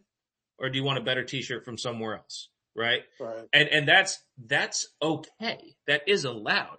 But into the digital space, ironically, cheaper, faster, more secure. Well, that is all a good thing. So, if Casper is going to be the best at all of that, then yeah, every crypto project that exists should go to it, specifically because you can do it all in the base layer. So to normies, right? If I understand this correctly, base layer is when you plug in the miners, they create the base layer, right? They generate the electricity needed to create the base layer. Now, when companies like Vivor, projects like Vivor build, they can build on the base layer to allow heavyweight transactions be utilized on the base layer. Those transactions then benefit the miners. So that 1.2 CAS that we use to start this stream helps benefit the miners. When we get tips, it's peer-to-peer cash with lower fees. So us using it or us receiving the support now has less fees. It doesn't benefit the miners as much, but you're allowed to say thank you or here you go to a friend and not require the same amount of fees that would happen on Bitcoin. Because on Bitcoin's chain, every fee is the same, right? No matter what you do with it, the fee is the same percentage wise or however the fuck it goes, right? You can pay a little bit more to move faster. You can pay a little bit less to not move as fast. But when it comes to the actual transact fee, it's the same no matter what you're doing with it. On Kaspa, there's a fee schedule that says, hey, if you're minting NFTs, if you're creating coins, you pay a heavier fee to the miners. It's still nominal. It's not a lot at all. It's less than a Kaspa to do all that. So like it's exciting to see that you can add value to what's being created by actually using it, which is the technology that exists, not just moving coin back and forth. So that's what I love about Kaspa and why I think it truly has legs. So if you're content creators like us and you want to go to YouTube, you have to get so many amount of views per month. Spotify's the same way. In order to get any type of revenue generation, you need X amount of Spotify specific listeners for 30 days in a row on average for 3 months in order to get monetized. We can do one stream and one person comes through and says, thank you so much, and dumps off a bunch of Kaspa, and here we go. We're paid now. That is huge. when it comes to wanting to value your own time as a person. It's the only thing that Yeah. we can't get back. Time's the only thing we can't get back. Okay. We're both bald guys. I get ads all the time for a hat that's got infrared lights that I can put on to help regrow my hair. You know what I mean? Like, we can get anything back except for time. And our time is valuable. So to waste not waste, but, there's, look at, all the YouTubers are out there now. Like, they had to spend years of grinding and developing before they can even get a piece of the pie that they deserve. And now that they're all the way up there, and we spoke about OnlyFans before too, right? 70-30 split. Who's doing it? Just because you created the infrastructure? No way, man. The infrastructure created is plugged in by the miners. Now build your app on top. Here we go. And that's fucking exciting, man. And that's what Kaspa's cool about. I love it. Yeah, it's really, again, it flips everything, right? From the YouTube, Twitter, any of those platforms, that it's top down, right? It's okay. Essentially, I look at, for example, what proof of stake does in some networks. It was really cool. I don't know if you were on the blockchain banner yesterday. Some of it, the yeah. Talbot sensor guys were on there, and I was pretty neat because I haven't really looked into that. So, I'm someone who's just, I'm open to information and all that. But again, the reason we even get compared, or the Bitcoiners get the way they get with Kaspa, is because if you actually take a look at it and you don't have a bias, you go, oh shit. And Bitcoiners have even said this. They're like, oh yeah, if these were launched at the same time, Kaspa would destroy Bitcoin. It would put it out, right? So it is competition for Bitcoin. It is. And I initially did not look at it that way. I go, oh, it can complement it. Kaspa means silver in Aramaic. But the reason even that is, Kaspa's named the way it is, it's because the intention of Kaspa is for it to actually be used. If you look at what silver has done in history, it's just a precious metal that over history, over time, we've used it more. People don't still today, like, they hoard gold. So it makes sense that Bitcoin has taken that narrative. But again, if you go back and take a look at the history of cryptocurrencies and when Bitcoin was launched and what initially it was supposed to do, it was supposed to be able to do things like this. So speaking of what Bishop's talking about, where the base layer of this allows us to go, not from top down, but from bottom down. So it's like, we don't, essentially, right. We're 6 episodes into this, but we technically don't need like a massive following in order to benefit from being a part of this network, right? So like you said, somebody can go in here and tip us, and that'll pay for more streams in the future. And again, it allows people in smaller communities to benefit from that, right? Not everybody wants to hear about sports and cryptocurrencies. So those aren't necessarily the people that are going to be fans of ours.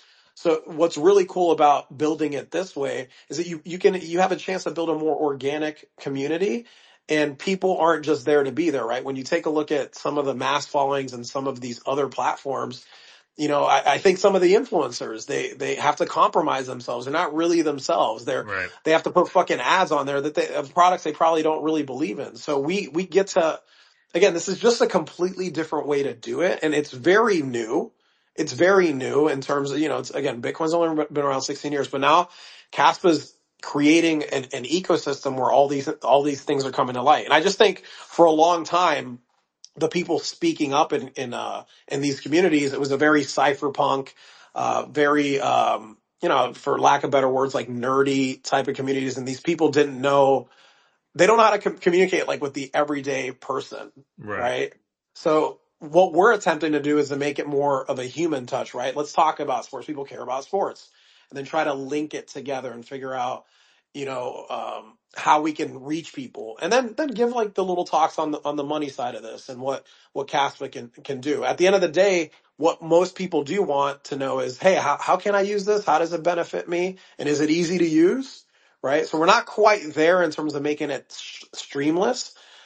But we're getting there. And when you take a look at, for me, again, why have I been able to put people, over 60 plus people on wallets over the past 3 or 4 months? It's because right today, Kaspa, in terms of being able to transact peer to peer, there isn't, you can do that with Bitcoin, but it's not on the layer one, right? It's on Lightning. And they're trying to protect the narrative of, oh, it's going to scale in layers. So that's a whole nother conversation that we could get into. But like you, it's like don't tell no. Bitcoin. I want to know about Bitcoin and what Bitcoin can do on its base layer. Why do you call it Lightning if it's Bitcoin? Right? Just For think sure. about that. That should make you question things. Like, why is it called Lightning if it's Bitcoin? Why are we going on another layer? You My know? my So favorite question. My favorite question. Sorry to interrupt. My favorite no, question you're good. to ask Grok and AI is: can the Lightning Network be built on Kaspa? And the response is, it can, but it It doesn't can, need yeah. to be. Like Grok literally Exactly. says, Kaspa doesn't need a Lightning Network because it is fast. It is able to make the transactions on layer one. And Yeah. it's like that's what we're talking about when it comes to Casper. Now, again, to normies, it doesn't matter, right? They think they're using Bitcoin, They but do, right. so again, like Cash App and Kraken, or Cash App specifically, crypto.com, their app, the crypto app, right? You can take a Visa and you can spend Bitcoin with crypto's Visa. So they feel they're using it, right? But in that, there's layers. There's the Bitcoin, then there's the transference to USDT, and then the transaction. You have to pay a fee on each one of those. So if, let's say you're spending one Bitcoin, well, you need 1.2 Bitcoin. It just numbers, don't know that for sure. But you need that kind of buffer to be able to pay for Bitcoin that way. Where if it's Caspa straight up peer to peer transaction, you don't need to do that, you know? So that, yeah, layer twos, man, they absolutely crush the integrity of what cryptocurrency is supposed to be. Specifically, Lightning Network is going to doom Bitcoin. Well, Lightning Network, and to put it into maybe normies terms, because this is what's coming to me. Think about it's like, okay, Bitcoiners are saying, hey, let me transact in gold, right? You can't really transact in gold. You have to go to a layer two. So the layer two for that has been cash, right? So instead of getting the gold, and gold isn't even, or cash isn't redeemable for gold anymore. But essentially what the Bitcoiners are doing is exactly what's happened with gold, where they're saying, okay, yeah, no, you're using the gold, but no, they're sending the fucking cash. Cash isn't gold, right? So the base layer is pretty solid and secure and now well known, and the one that's been around the longest. That's so essentially the gold, but they're limited in their transactions, daily transactions. They can only do 800,000 max on a daily basis. There are 8 billion people on the planet, so that limits all of the world, right? And I love Caspa Onion brought this up, but I love his FedWire example. So are you familiar with FedWire? I listened to the rant, but go ahead. Yeah, so the FedWire is the base layer for payments in I believe in the U.S., but in general, FedWire does about I want to say is it 600 700,000 no 900,000 transactions per day, and their average transaction is $5 million, right? So that right there caps out Bitcoin. So let's say if this Bitcoin hyper Bitcoinization happens and the world is on a Bitcoin standard like they talk about, well, we're not going to fucking be able to transact on Bitcoin. We're going to have to use another layer, which again is just like using cash. So we're just repackaging the shit that we have today. So again, most people aren't going to get to the depths of that. And what is infuriating and frustrating is that these Bitcoiners that have been around for a long time, and again, I see them exactly for where they're at. They're people that probably don't have that much Bitcoin.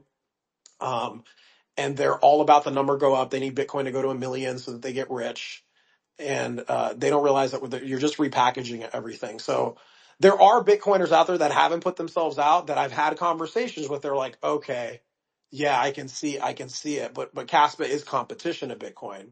And I'm like, okay, I didn't see that before. I go, yeah, it is more competition, but competition is healthy, right? Like we have talked about, there needs to be more that exists. So for me, I'll never consider myself a maxi of anything. I'm pro fucking choice. Like whatever it is that you want to use in your life to navigate your life, right? So thinking about like one world set currency is just, I've said this before on the show. Foolish. None of us are one of anything. Yeah. Like we're all different individuals. You should be able to use whatever you seem fit. So for me, Caspa on the base layer, like I've put my family on that, right? My son does not want to sell his Bitcoin. My son's 12 years old.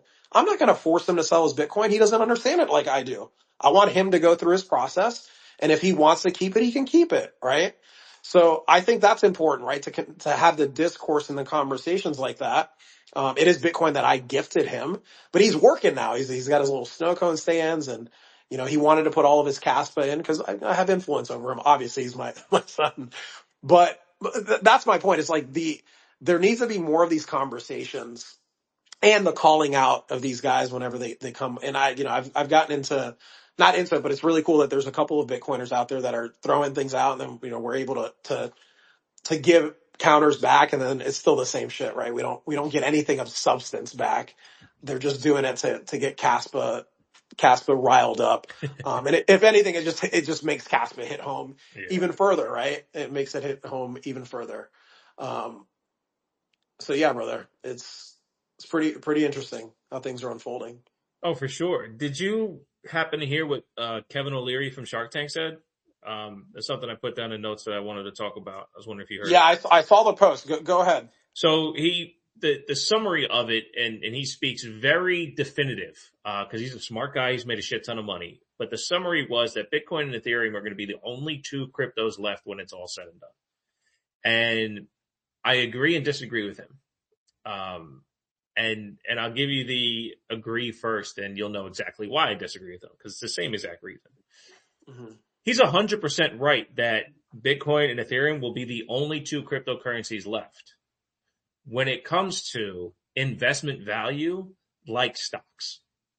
Yeah. He is 1,000% correct. Anyone who wants to make money and have intrinsic value when it comes to store of value, they will invest in the two most popular things. That is a fact. There's a reason why Nike and Adidas outlasted Converse and Reebok, right? Because they were the two best at what they did, and they were the most popular for a certain amount of time to keep that popularity, regardless of the quality they put out. And here we are with Bitcoin and Ethereum. They are the Yep. two most popular, regardless of the quality they put out. But those with big pockets, those with big names, they are buying them the fuck up. And go for it. You guys can do that. And you know what's going to happen to that store of value? Doop, doop, doop, doop, doop, doop, doop. They will make sure that number goes up.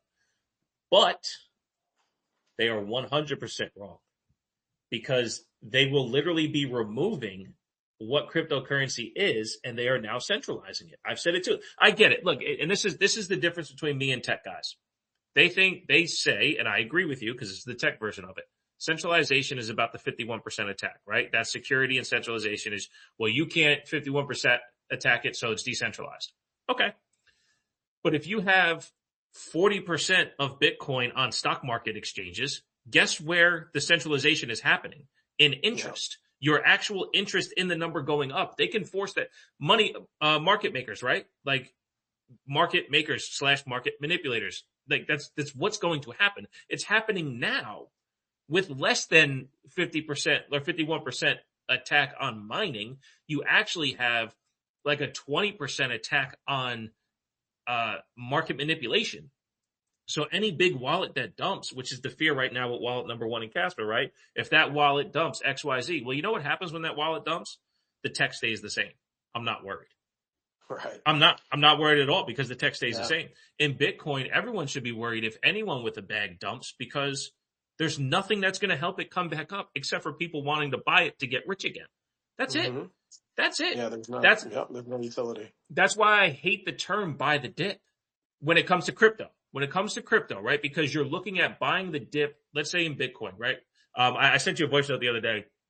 It dropped. I keep getting push notifications from Kraken because Bitcoin's going above 90, below 85, above 95, below 88. Like I'm getting all these things that's going up and down. That volatility is literally market manipulation, right? It's how do we push this high so we can sell it and then buy it low again? Because there's so many people right now panicking because of store of value losing value.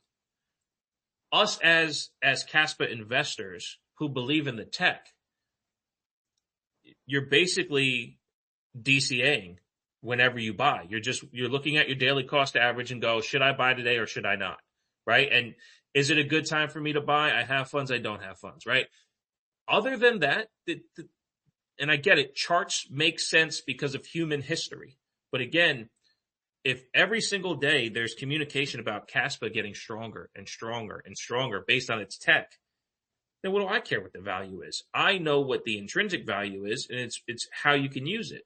Well, Hmm. that's not happening with Bitcoin. That's not happening with Ethereum. Ethereum got so much cheaper when it went to proof of stake, but as they said on Blockchain Banter last night, which I didn't realize, the security breach for proof of stake is now 33%, as opposed to a 51% when it comes to proof of work. So, and again, guys, I don't even know what the fuck that means.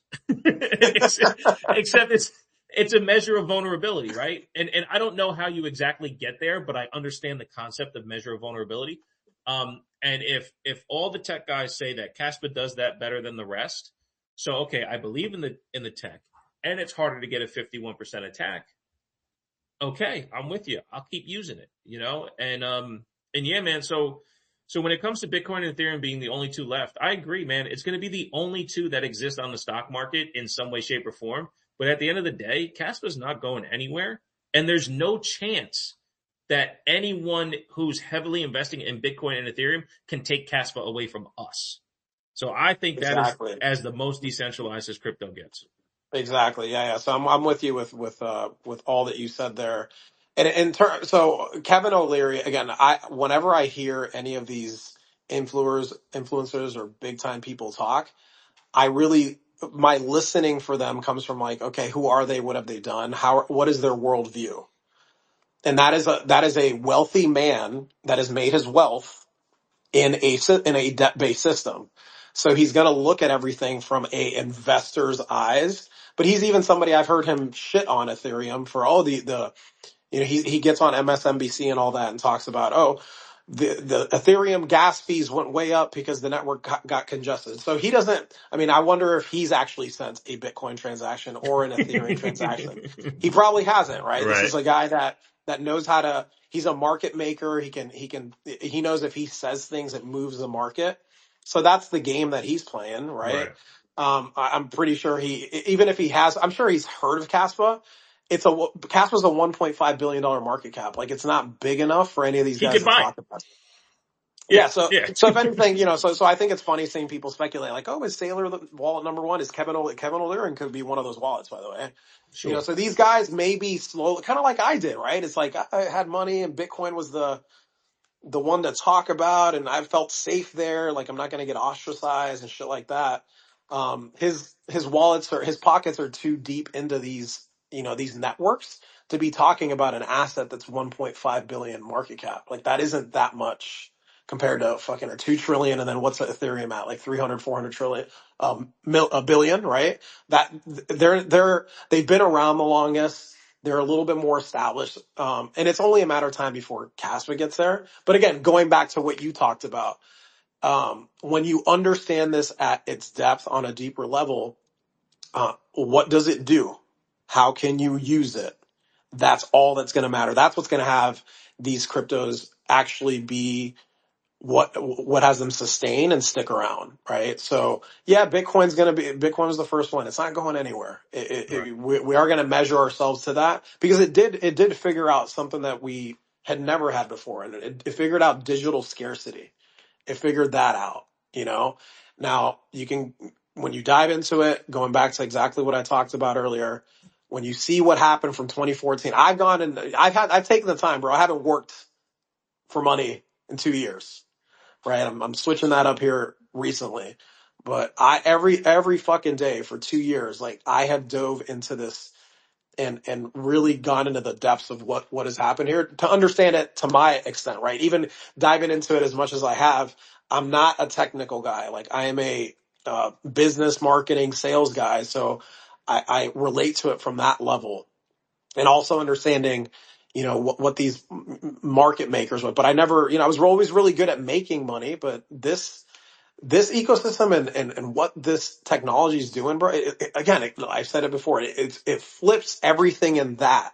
It's the complete opposite and mirror to what we're getting in an extractive system. Here, there's a set supply, right? It's proof of work. There's a set issuance.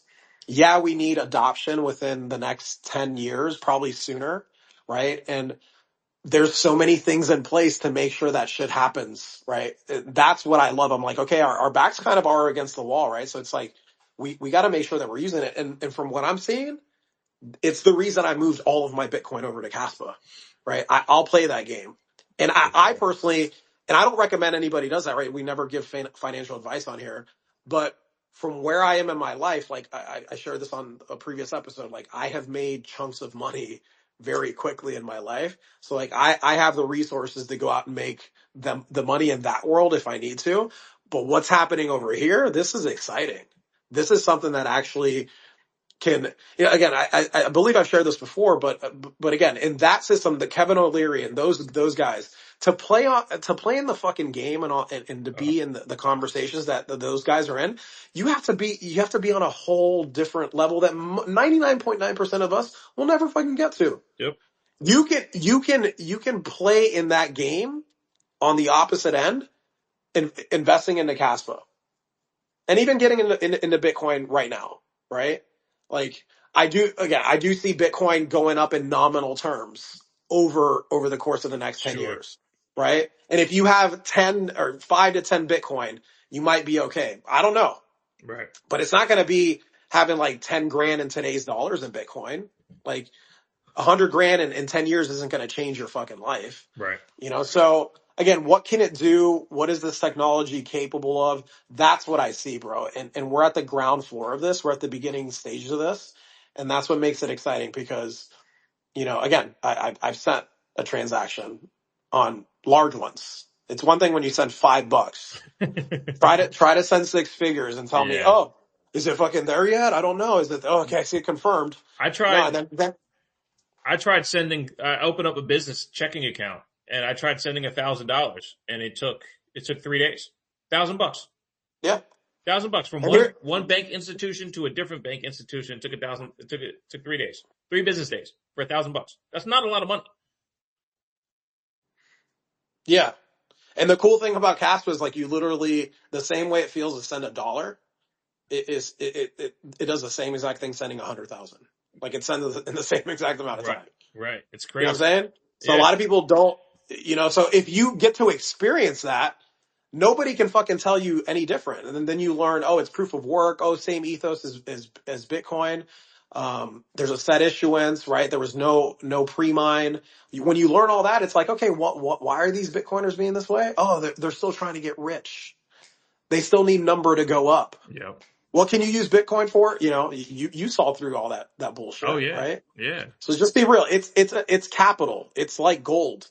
It's not fucking used for anything else. Lightning is crap. Any other thing that they build on top of it is crap. We're gonna get a lot of the propaganda, a lot of that bullshit out here on fucking crypto Twitter. We're gonna see all that. It doesn't mean anything. It's all short term garbage and propaganda, Oh, right? for You gotta sure. Yeah, fucking you got to stand strong in your convictions and actually go do the research yourself and use it, use it and transact in it and then fucking come and tell me something different. You can't tell somebody who sent six figures in Kaspa that it's better to send it on fucking Bitcoin. Like, yeah. no, no.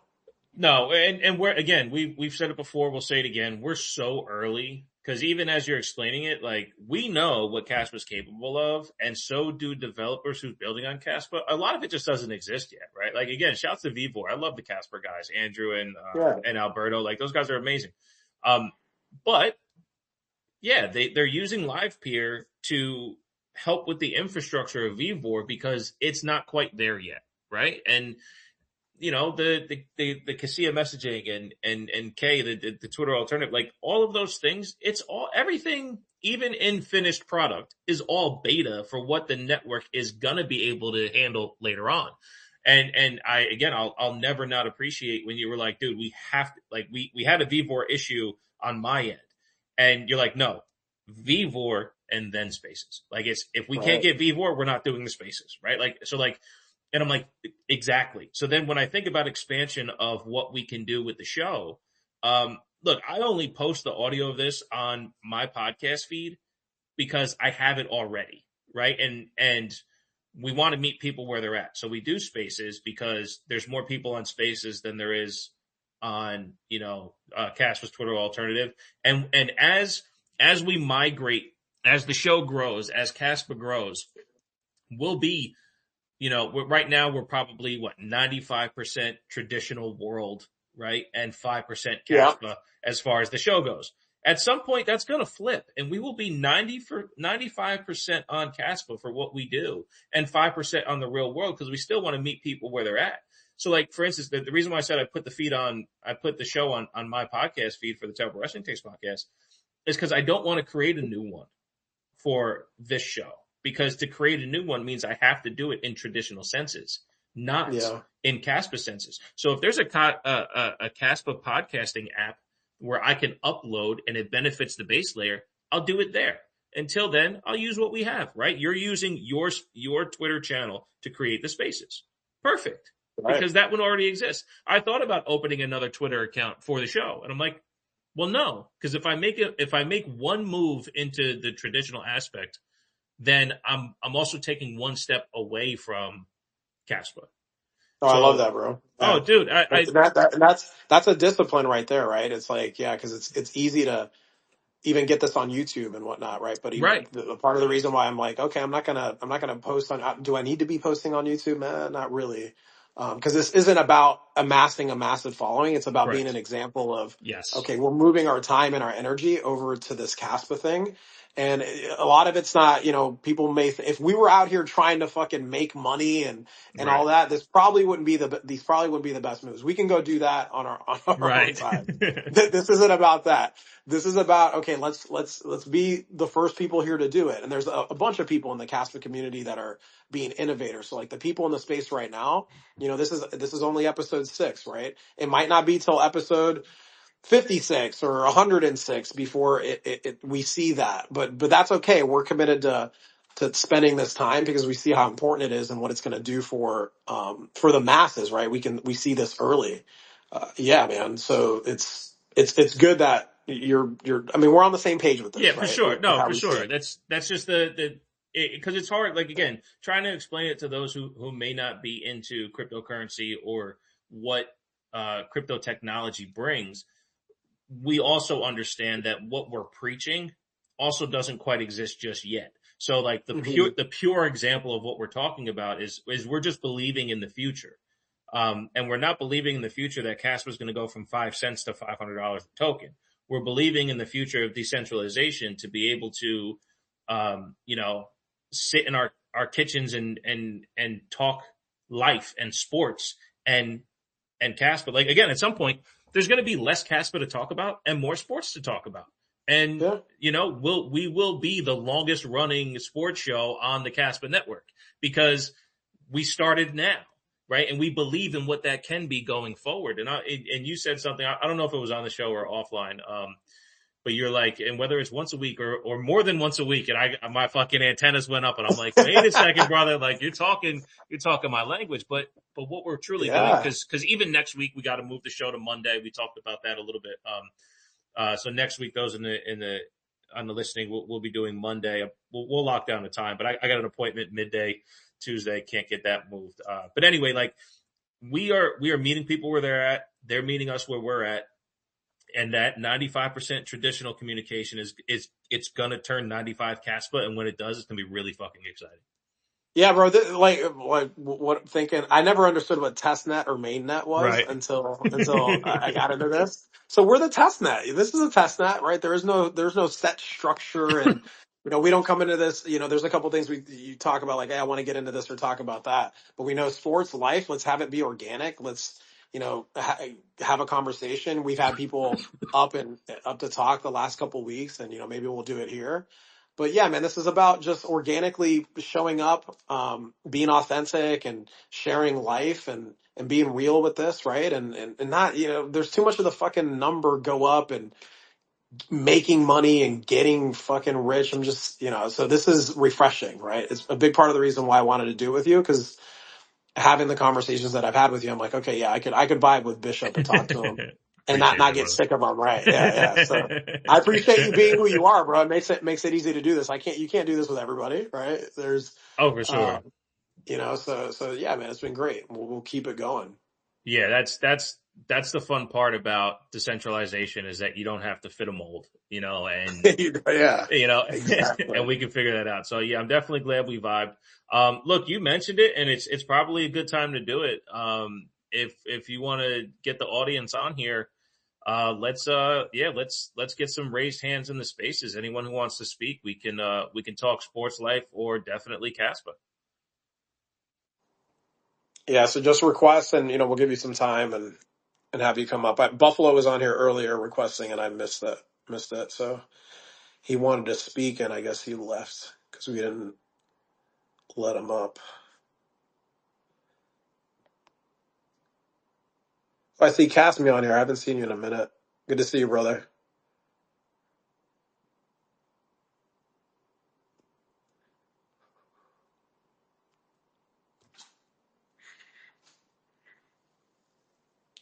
So yeah, if any of you guys want to come up and request, and I don't think I've met the other guys. If you guys want to come up, introduce yourselves, and just say what's up, feel free to request. If not, that's cool too. We'll give it a minute or so here. Okay, there we go. We got Casmi.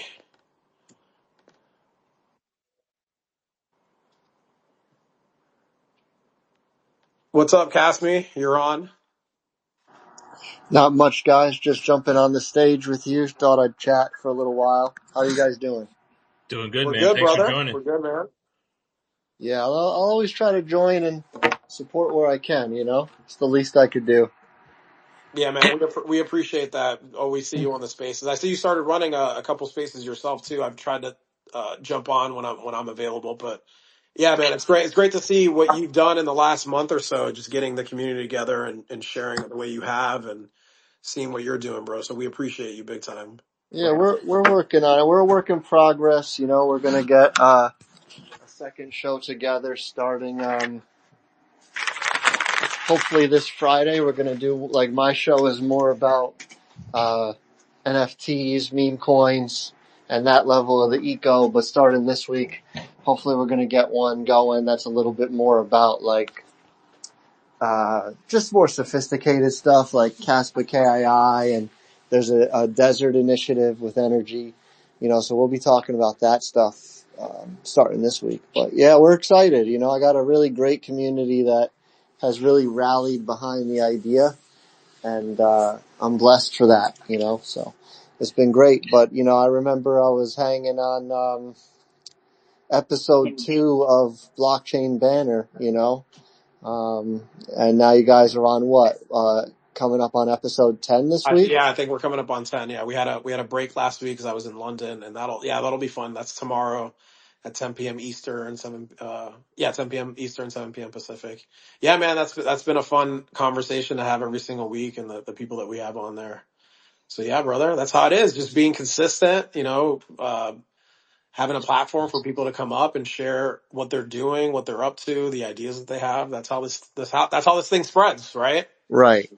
And just be, because what we're building is going to be cross chain. I'm in all these other ones. I'm in Solana. I'm in Right. Ethereum, all these other, spaces. And what they have going on is spaces all day long, like not the same people, but different people. And, so you doing a podcast on Wednesday evenings, and then you got Bishop on Tuesday mornings, and I'll be hopefully going on Fridays, and we have the main blockchain banner crew on Mondays. You got to get these things going because Yeah. people will come, They will. They will. Yeah, they but, Yeah, will, and they have, man. I love what you're doing on Fridays. I tuned in for the first bingo, and I was trying to jump around from the Google Meet and I wasn't in the Telegram room yet. But what I really love what you're doing. It's bringing the community to usage, like we've never seen before. And we talked offline a little bit. I was like, man, I was just confused on how to follow all the steps to get there. But I was really liking how community first your project was becoming. I think you're doing a great job, dude.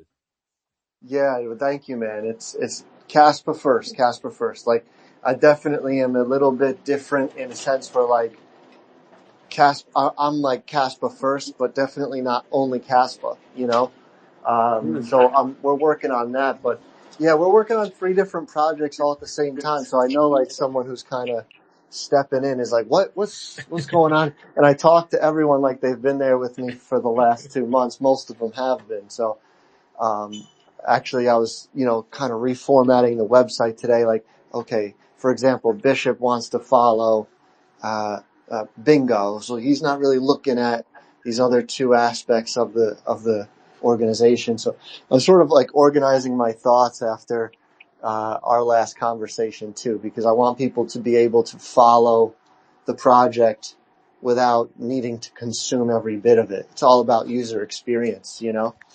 For sure, and I think you're leading the way as well, looking into cross chain experience like that because the crypto community is so divided. And if I'm not mistaken, was it you that was hopping on Spaces about the Phantom wallet being a little bit more interactive than what Kaspa has the ability to do right now? It definitely is something I feel. Okay. Sounds like something I would say in a Caspa Yeah. space, honestly. Yeah, because that stuck with me because I have a Phantom wallet for a Solana project that I joined into that of course is crap, not because of Solana, just because of my choices. But I understood what you were talking about because there is a navigation thing there that is awesome. But I think what it truly speaks to is just how young Caspa is, that everything moves so efficiently on the Caspa network that we want all of these other things to exist right now. And it's just Yeah. going to take other devs to get us to that level. If whoever created Phantom wanted to build the same thing on Caspa, I'm sure it would be just as awesome. Oh yeah, and it'll definitely get there. I think one of the things is on Caspa is people are a little afraid to monetize their work. They want to give everything to the community, which is such a gift. But for example, Kaja, which is so widely used, we're talking about per message is fractions upon fractions of a penny. And there's like there's no way for them to monetize such a small number. But if they just sold like a package, like Yeah. $10 gets you 10,000 messages. That's still a mere fraction of a penny, and they could monetize that a little bit. That's something that, So yeah, that's something that Casper Lioness brought up last week. I had listened back a little bit to truly understand what she was saying, but that was probably the biggest point she was bringing up was that why would people continue to develop on Caspa if they're not getting paid for it? And it's a good point, but I also think that's part of it being so young is that the idea of monetizing for something that's incomplete would be kind of disingenuous to what the project is. And once things become more complete, they'll probably want to charge at that point, if that makes sense. yeah, that's a good point. That's a good point. I just think people, I can only imagine the amount of energy and effort that went into CAD. I'll give you an example. There's an app, that we were interested in. It's sort of like a SimCity app, and it's built on Caspa. And, you could tell the guy has put in a lot of developmental hours into it. And what does it generate on a yearly basis? At best, it generates 10,000 CAS per year in revenue, you know? Which, what does that equal? Maybe $600, $500. So, I wanted to send them an offer. I was like, look, we're interested in buying this project from you, but I don't know if we're going to be able to realistically give you a number based on revenue. So I was like, what are you looking for the project? And he came back. He was looking for $25,000, and he was like, that doesn't even cover all the hours I've put into it and this and that. And I'm like, yeah, I could understand that, man, but like, there's no way we could ever come to pay you that. Like, we were more in like the $2,000 range to buy your app from you, and he's like, oh no, there's no way I can accept that. And I can understand, but we all have to be paid for our time and energy. Otherwise, we have to go back to driving DoorDash just to earn money so that we can continue to build for free on Kaspa. And I know people have different mentalities than me. I'm more of a proof of concept and then monetize. and then build by scale, you know. But I know a lot of people feel differently, and I can understand why. Well, yeah, I mean, it's going to take trust. And Juan, real quick, I lost you on the camera. Can you try to connect to the link again? If not, I got to send you a new link. Yeah, it completely shut. Okay. Okay. Yeah, I'll try right now. No, I agree with you. I agree with you, Casmi. You value your time and your abilities, so you know your worth, right? And I completely respect that. And there should be more like you. You know, there's I think it's and I think it's generational as well. There's several young developers who are pushing for I have the best tech and go from there. And I'm not saying that's a bad thing either. But there needs to be more finished products, if you will. I think that's what I was getting at. There needs to be more finished products, and that's where going along for the ride takes a lot of trust, and trust is a very finicky word in the crypto world. Yeah, I think we lost him. Okay. Oh But yeah, yeah, he's no, not on that. Yeah, he's back. Okay, well, yeah, he's back as a back. listener. But yeah, that's what I was. I think what Kashmir was getting at is He's people back. should honor their time and their worth, and to do that without the execution takes a lot of trust. So proof of concept, while it definitely works in some stages, there's trust that would have to take effect for a lot of it. You're back, Hasmi. Go ahead. Yeah, I rugged out. Sorry about that. But yeah, no, it definitely does, man. And trust is a major deal. And working on the degen side of things, you can kind of see and feel the pain of, we'll call them investors, because that's what they're looking for. They're looking to get Right. into an NFT. And, you see these NFT projects come up and then nothing manifests. Sometimes from a lack of effort, sometimes from a lack of funding. But, yeah, there's definitely trust involved. And, all we can do from a developer standpoint is just get up every day and try to give back to the community, and whether you succeed or fail, just let the community know that you did everything you could for them. That's all you can do. Please fasten driver seat belt. And with that comes trust. No, for sure, for sure.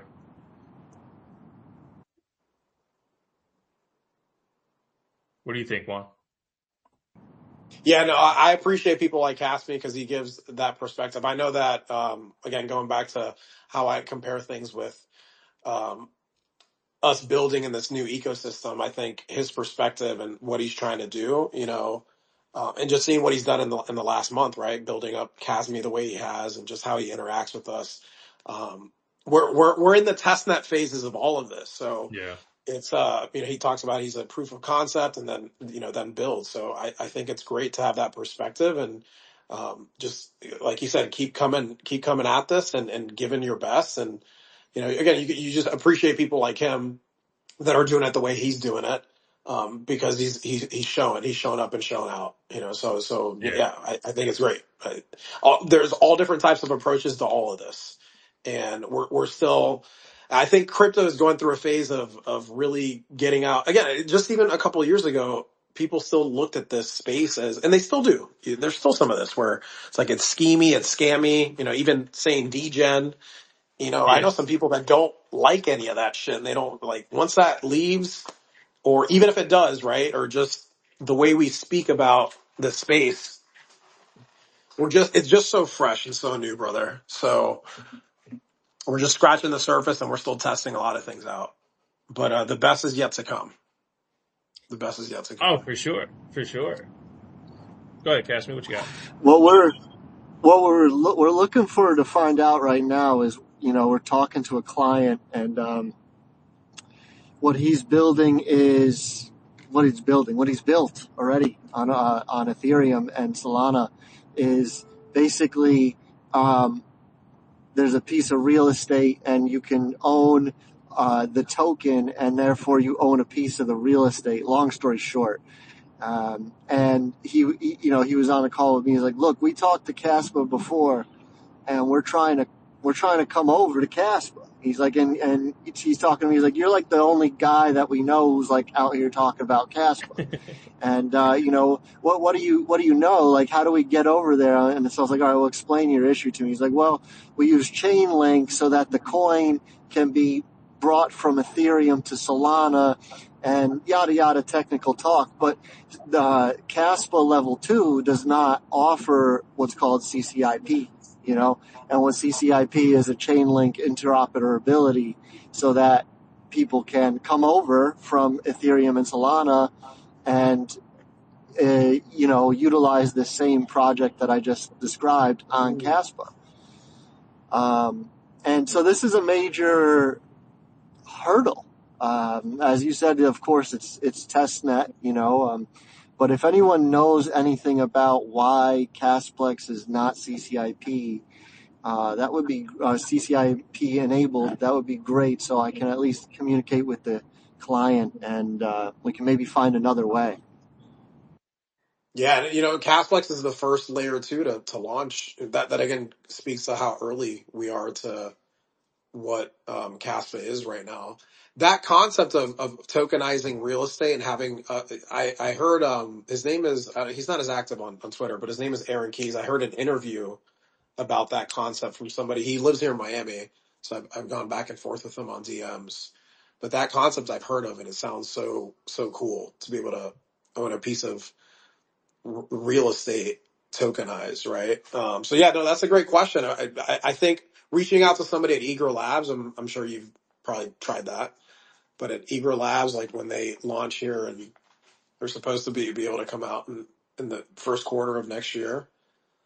But yeah, there's a lot of things that are holding Caspa back right now because it's so fresh and not built out yet. So it's frustrating. I bet it can be frustrating at times, and at the same time exciting because it sounds like and it looks like all the work's being put in to be able to do all these things. That's where I sit too, is that because we're so early, the answer to why this can't or why this doesn't is that the answer is we're so young, go build it, right? And not like being a dick, because I know that's not what but like the ability for it to be built is here right now.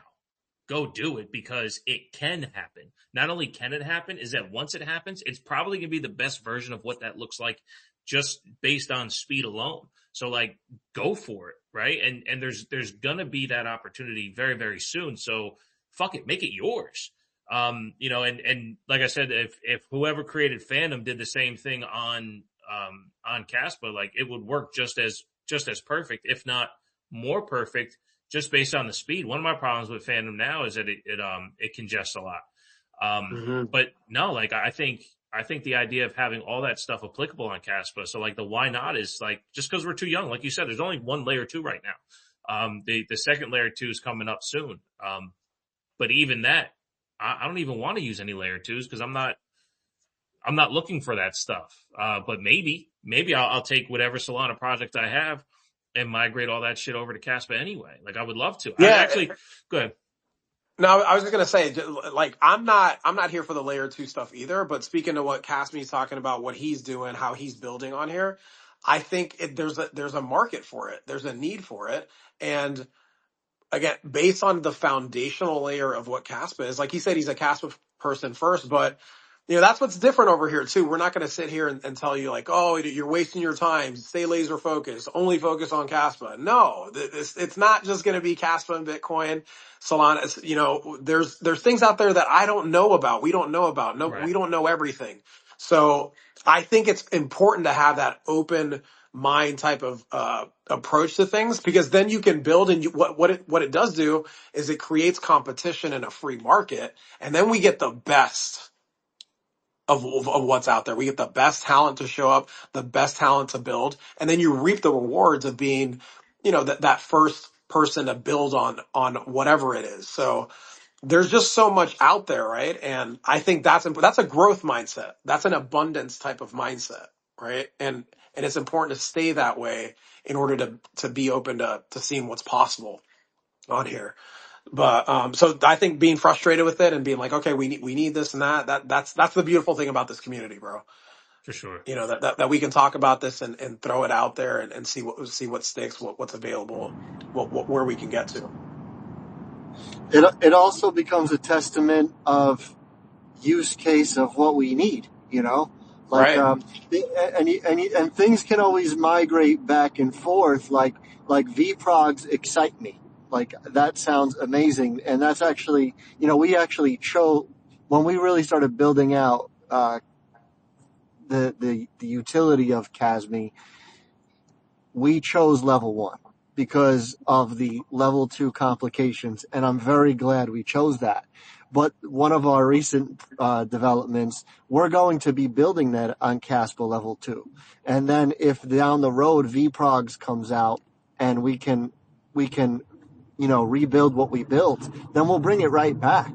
Or hopefully it'll all be interoperable without rebuilding anything, ideally, but just knowing what we need, that question right now, and I'm going to drill into it for 2 weeks. And what's up with CCIP? I'm going to be honest with you. I don't even know what the acronym is.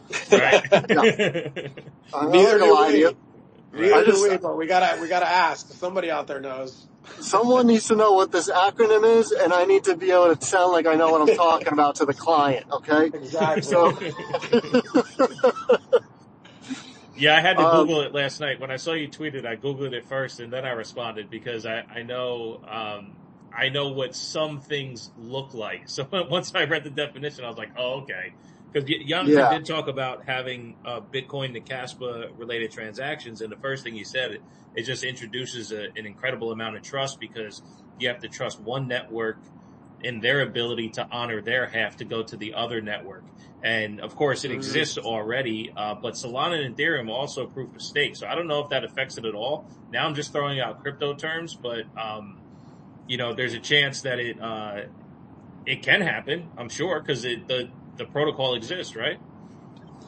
yeah, you would need. There would have to. From the investor was saying that the client was saying. There would be an upfront investment to build this interoperability. So first he's trying to understand why it doesn't exist. Then he's trying to understand what it would cost to build it. And then he's trying to understand if he were to build it, would people on Kaspa be interested in it? Right? Mm. So these are the layers that we are peeling back on this. It's not even a Kasme project, but the whole point of Kasme is to help bring people over. So there's no stake in this game for me other than this guy has something successful going, and I'm going to try to get all his questions answered in the instance that he might be coming over to Kaspa, Hell yeah. Beautiful. Hell Beautiful. yeah. That's awesome. No, that's great. I mean, I spoke about that's it earlier about too, right? Like crypto needs more than one place, right? There's more than one burger joint for a reason. And then also there's more than one fast food concept for a reason. You have Taco Bell, you have Dairy Queen, you have McDonald's, you have Steak and Shake, you have Freddy's, you have Five Guys. Like there's all these different places where you can get a quality quick meal. Some better than others, and there's so many different shopping venues. There's no reason why one cryptocurrency project or chain has to be eliminated from the other, right? When you look at DoorDash, you can get a burger from McDonald's and a pizza from Domino's and the same delivery, right? So like, there's no reason why the cross-chain interoperability, did I say that right? Can't exist and be functional. Because I'm thinking about that real estate project, and if there's so many shares to go around, but you can balance them between your wallets, I don't see why that can't exist. It sounds pretty cool. Yeah, it does sound cool, and just anyone trying to innovate, and they're talking about Caspa. I'm gonna try to bring them over. I'm in another space, right? So we launched 3 NFT collections on Caspa. We minted out of 2 of them, and there's a little group of guys. They're over on Crow Chain, Crypto.com chain, and I honestly hang out in their spaces. There's never a big crowd, but they're super smart guys. That's the thing about this space is you have a lot of guys out here who are super smart. Yeah. You know, and like these guys know about crypto.com, and this guy has an exchange he built where, I'm sorry, not an exchange, an NFT marketplace, but it's integrated with crypto.com, Base, Binance. But I've been in his spaces for weeks. Like as long as I know you guys, as long as you see me coming in your space, I've been going in their space. So, of course, organically, we talk about Kaspa, and we come up. He has his NFT marketplace. Well, what do you need to do to get Kaspa on your NFT marketplace? Well, we don't entirely know, and I know these guys are ran thin already for resources. Mm. But what I came to do, I really like these guys, and they've answered so many questions. In fact, if there's anyone I know to answer the CCIP question, Caspa or not, these guys are going to be able to answer it for me tonight. And so what I decided to do was we're going to launch a NFT collection on Crypto.com and launch it on his NFT deployment platform. And down the road, that will work interoperably with the Caspa project that we're building. Long story short on that. No, that sounds But like Yeah. it'll bring a lot of eyeballs to Caspa. bring a lot of eyeballs to Caspa, and also bring Caspa over to meet my friend who has this NFT marketplace. And if he sees Caspa people come, hey, who are these Caspa people all of a sudden? he Yeah. might he might decide to build the infrastructure to have an NFT marketplace on his deployment platform for Caspa. So it's a two-way street always. It And is. It is. Yeah, and that speaks to, I mean, what I've been hearing from the beginning with Casper, which I thought was, again, going, not to bash or bring it up, but like Bitcoin, I thought it was supposed to be the base layer of really solving a lot of issues, and that's what I hear when I hear you speak about these projects. And again, I'm not in it for the NFTs or the layer twos, but I support anybody building and innovating. There is a market for that. People love doing things on these platforms. So I just see Caspa as the sequencer, right? The base layer for all of this to happen. And because the base layer is so solid and so new, right? I mean, there's been research on this, but this platform launched on mainnet November 7th, 2021. It's only 4 years old, right? And they took their time with it and how it launched and came out. So, yeah, the thing I say to my son all the time is like, there's a solution to what? Every problem. There's Mm. a solution to every problem. We say that all the time. Like, we never get riled up because just keep asking. Ask the next person. Connect here. Look here. What are we not seeing? What are we not talking about? What are we afraid to ask? And that's a growth mindset, and that's gonna take us places. So yeah, it's not just about cast, but it's about connecting all this to make it all work for everybody, right? Doesn't have to be one all fit all. So it's the great. the the one thing we talk about and we can all 100% agree on is Caspa's the best. It's the best. Yeah, It yeah, that's has how we feel. it has the potential to be the one. You know, Yeah, yeah, it does. It really does. And it's sometimes cool. It's sometimes cool when people come to that conclusion on their own, where you don't. It goes back to like I'm a marketing business. I know you are too, but when you can have a conversation and lead somebody to that, and then them come to that conclusion for themselves. That's when people. I remember hearing on one of the spaces about sell me on this. I'm like, I'm technically in sales, but I've never had to sell anybody on anything. If I sit here and speak truth Right. and have you see it from your perspective, because we all have these different views on how we come to our conclusions, It's beautiful when you get somebody else to say it for themselves, right? Where you don't have to do any convincing. So, like, let me show you. Okay, what do you think? Right? And then they come to that conclusion. Yeah, yeah, but I'm with you, Casmi. It is the best. That's my conclusion.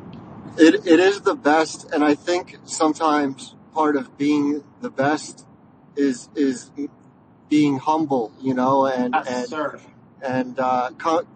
like let's be realistic. Like Michael Jordan was the best, but something else you could say about Michael Jordan is he never talked about how he was the best. He was just the best. We came to the conclusion he was the best. You know, his stats spoke for him, but he never said, "Look at my stats, I'm the best." You just knew he was the best. And I think that the Kaspa community sometimes can come off a little arrogant, where it's like we're the best and we're the best, and you're not the best because you're not us, because we're the best. So like if we're the best, then we should be able to extend ourselves to other people and not say we're the best. It's just like, yeah, come play basketball with us, and maybe we don't dunk on them, maybe we don't knock them Yeah. to the court, to the pavement, on a slam dunk, like we just come over, let's play some ball. Maybe I'll teach you a Yeah. couple of tricks here, Well, Yeah, I think. that's a big Go ahead, reason why Jeff. Juan and I wanted to do this show is I recognize in a lot of the speakers who've been on Caspa that, like you just said, Juan, before, like when you come with truth, everything else figures itself out. But when it came to all the spaces that were happening, Caspa was playing so much defense that it was contentious, right? So I know that Juan and I wanted to take it the other way around and play some offense. Right. While we aren't the most technical sounding, and Casmi, you're building more on this than we could hope to dream of. But what we knew we could do is take the truth of real world and the truth of cryptocurrency and bring them together. And while we were coming from truth, we knew we can be on the offense of what this stuff was. So I don't, I mean, look, one of my favorite turn of phrases is go fuck yourself, right? Like I have no problem telling people to go fuck themselves, because there is truth. And within truth, if you don't want to have a conversation, like I say on this show, I like to agree, because if you believe in what you believe in and I don't believe it, that doesn't mean I have to disagree with you. It's that I can understand where you're coming from. And that's where the truth in conversation comes from. So this show specifically, I know we never wanted to go back and forth for the sake of throwing punches. No, we wanted to stand at the free throw line and have a shooting contest, right? We Yeah. we want to play horse. We want to go shot for shot and do that, but not to be competitive, but to have fun. If we want to get in the ring and throw down, we can get in the ring and throw down. That's fine. But no, let's just shoot around. Let's just play horse real quick. And I think that's more or less where we've come from with Live on the Casper Standard, right? Is that what you think so, Juan? Yeah, I mean, and I'll say this, right? I think it's important to switch up the approach sometimes too, because I'm sitting here saying, okay, yeah, if you just come, and it's true, if you just come with true and authenticity, you meet people where they're at. But some people do need to hear. Like I'm thinking of the example that Casmi used with Michael Jordan. But that there are people that would say like, well, but LeBron, right? Or think of LeBron's approach. It's not, he wasn't like Michael Jordan kind of was in your face and he wouldn't talk about him being the greatest. It's like, look at my game, right? And then there's the athletes like I didn't understand Muhammad Ali's approach for a long time, but now looking at him and how he approached his sport. And that dude was an entertainer, and he would come out and say, I am the greatest. And he was like looking at that approach. So, I think there's different flavors of this, and it's important to get them all. That's why it's like there's people on the extreme side when they come at this and probably take it a little too far. But yeah, part of the reason why Bishop and I wanted to, it's because this is competition for Bitcoin. And I think competition is healthy. Healthy competition brings out the best in all of us, right? And there's going to be different approaches. So I don't think there's one size fits all. I don't think there's necessarily one right way to do it or the wrong way to do it. We got to approach this from all different angles. And that's the beauty of decentralization. And again, this concept for me is pretty new in terms of understanding what all this is. But it does bring people from all walks of life together, man. And it has you play at the table. It doesn't matter where you came from or what you have. Like you literally can bring whatever your gifts are to this. And that's the cool thing about what we're doing, Bishop. It's like, you again, going back to what you've talked about, like where you put me at a level 10. It's like, okay, cool. I don't really think of it that way, but it's all right. I can see how somebody would see that. And it makes sense. Yeah. Yeah. My life is, I do have resources to kind of move around. It took a minute to get here, and then there's people that, like you said, you've been looking for a job for 6 months.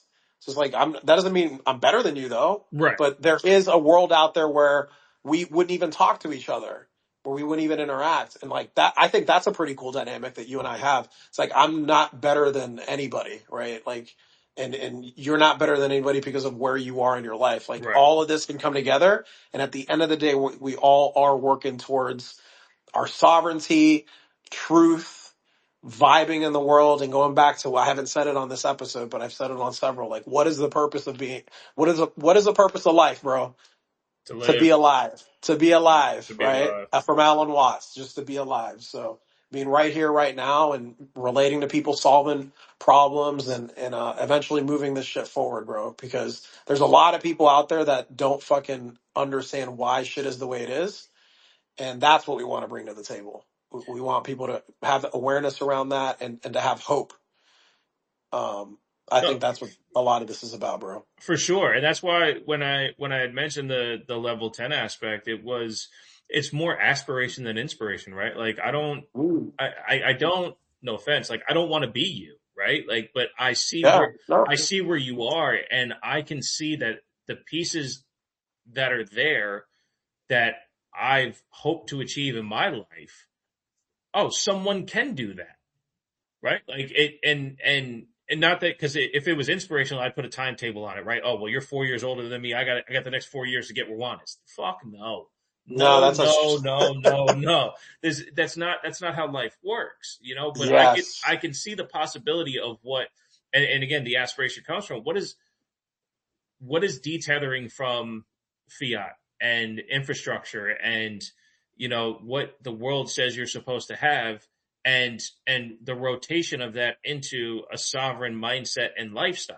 No, I'm not going to think that I can't earn for the next X amount of years. No, there has to be a way to do that. But like I just said earlier, like in order to grow this show, if I wanted to drum it into what every other show does, well, we'd be on YouTube and Twitch live right now and like and subscribe and all that. No, like we'd create a new podcast feed and Twitter thread and all this. No, no, no, that's not what this is. So in being in aspiring to see what you have, or seeing what you have, and aspiring to have that kind of mindset, well, how do we then backtrack it and make it applicable? And that's where we are with the show, is about that application of sovereign mindset, mental sovereignty, the ability to move forward in a way that keeps your not just your actions, but your mentality decentralized. Like I said, like you said earlier, Yes. right? Like when you go, you put up a post, bye bye YouTube, right? It's like, yes, if this show goes on YouTube, it defeats the entire purpose of having a sovereign mindset. It defeats the entire. It's not even a Caspa thing. We talked about it before, right? Like if something better than Caspa comes out, we would not say, fuck you, you're not Caspa, right? It's about growing into what this is supposed to be. Now, if Caspa figures it out, great. Great. We will stay here and we will continue to grow. And if guys like Casme find a way to make it interchain proprietary, whatever the terms are, cross chain, then like, hey, maybe we're broadcasting on Caspa and Ethereum at the same time. Holy shit, right? How cool would that be? But that's not where it is yet. So we're not pushing the existence of what we have into avenues that's not going to take us to where the finish line is. The finish line is, like I just said a little bit ago, right now we're about 5% on Caspa. Everything else is traditional. The mindset is 100% into cryptocurrency sovereignness. Doesn't have to be all Ooh. Caspa, but this is what we're building on because it's live on the Caspa standard. And the Caspa standard, like Casme said, it is the best right now. When you look at the tech and its ability to produce blocks, acquire information, use its tech for other than peer-to-peer transactions, like, yeah, as these guys continue to build more perfect assets on Kaspa, they will be charging for it. And we will gladly pay those fees because we will gladly support the mining setup. And because we are sovereign in our approach, then those who support us will support us in kind the same way. So fuck yeah. Like we're moving in this sovereign state. And that's what that's about, man. Yeah, it's bringing education around sovereignty, right? Because there was a lot of energy, and I've seen it die down a little bit about, oh, people don't care about their sovereignty. I don't think people really understand or know what that is to not have, and I just look at it from again an energy perspective of not having somebody in your interaction, right? Like you freely choosing, and me going back to the example of like literally having, people think that the dollar bill that we're supposed to use, it's fiat. It's not backed by anything. It's just backed by the power of the governments telling us we have to use it. But when we do use that, right, and you're able, I mean, I haven't used cash that much, but literally taking a dollar bill and passing that to somebody who you're technically passing value over, right? And who's in the middle of that transaction? Nobody. And who knows about that? No one. It's just between you and that person, right? So this is just the digital form of that, and I don't think there's enough awareness around it. So that definitely is what we're bringing to the table, because that could, I'm living it, right? Like you're experiencing it and living it. That there is a component to that in your life. When you start to bring that into your life, it just, you don't give a fuck about anything outside of that, bro. Like it truly is about what's, like you said, you're not trying to, no, you're fucking Bishop, right? I'm Right. Juan. We're Right. different individuals, but but together we are like one, right? We're on the same mission in terms of what we're looking to accomplish here. And there isn't like a set cap to what that is. It's just, hey, let's live this out and see where it leads us, and hopefully people get inspired and want to go down their own journeys with it. Um, that's really where we're at with this stuff, man. But we're just cooking here, man. We're cooking, and you're the chef, Bishop. No, I appreciate that, and I do cook very well. If anyone Yeah, followed the Terrible Wrestling Takes podcast, or Terrible Wrestling Takes, sorry, at TW Takes on Twitter during Thanksgiving season, I always call it TW Takesgiving because I just love it. Cook everything by hand and just and get after it. I'm excited for Christmas this year too, Christmas, if you will. Make it, Casmus, I love yeah, it. yeah. It's on Paris person. Gonna try to do prime rib and leg of lamb this year. Got my dad coming. Ooh, Yeah, got my dad coming over. love that. Yeah, so we'll be drinking bourbon and eating meat. It's gonna be a blast.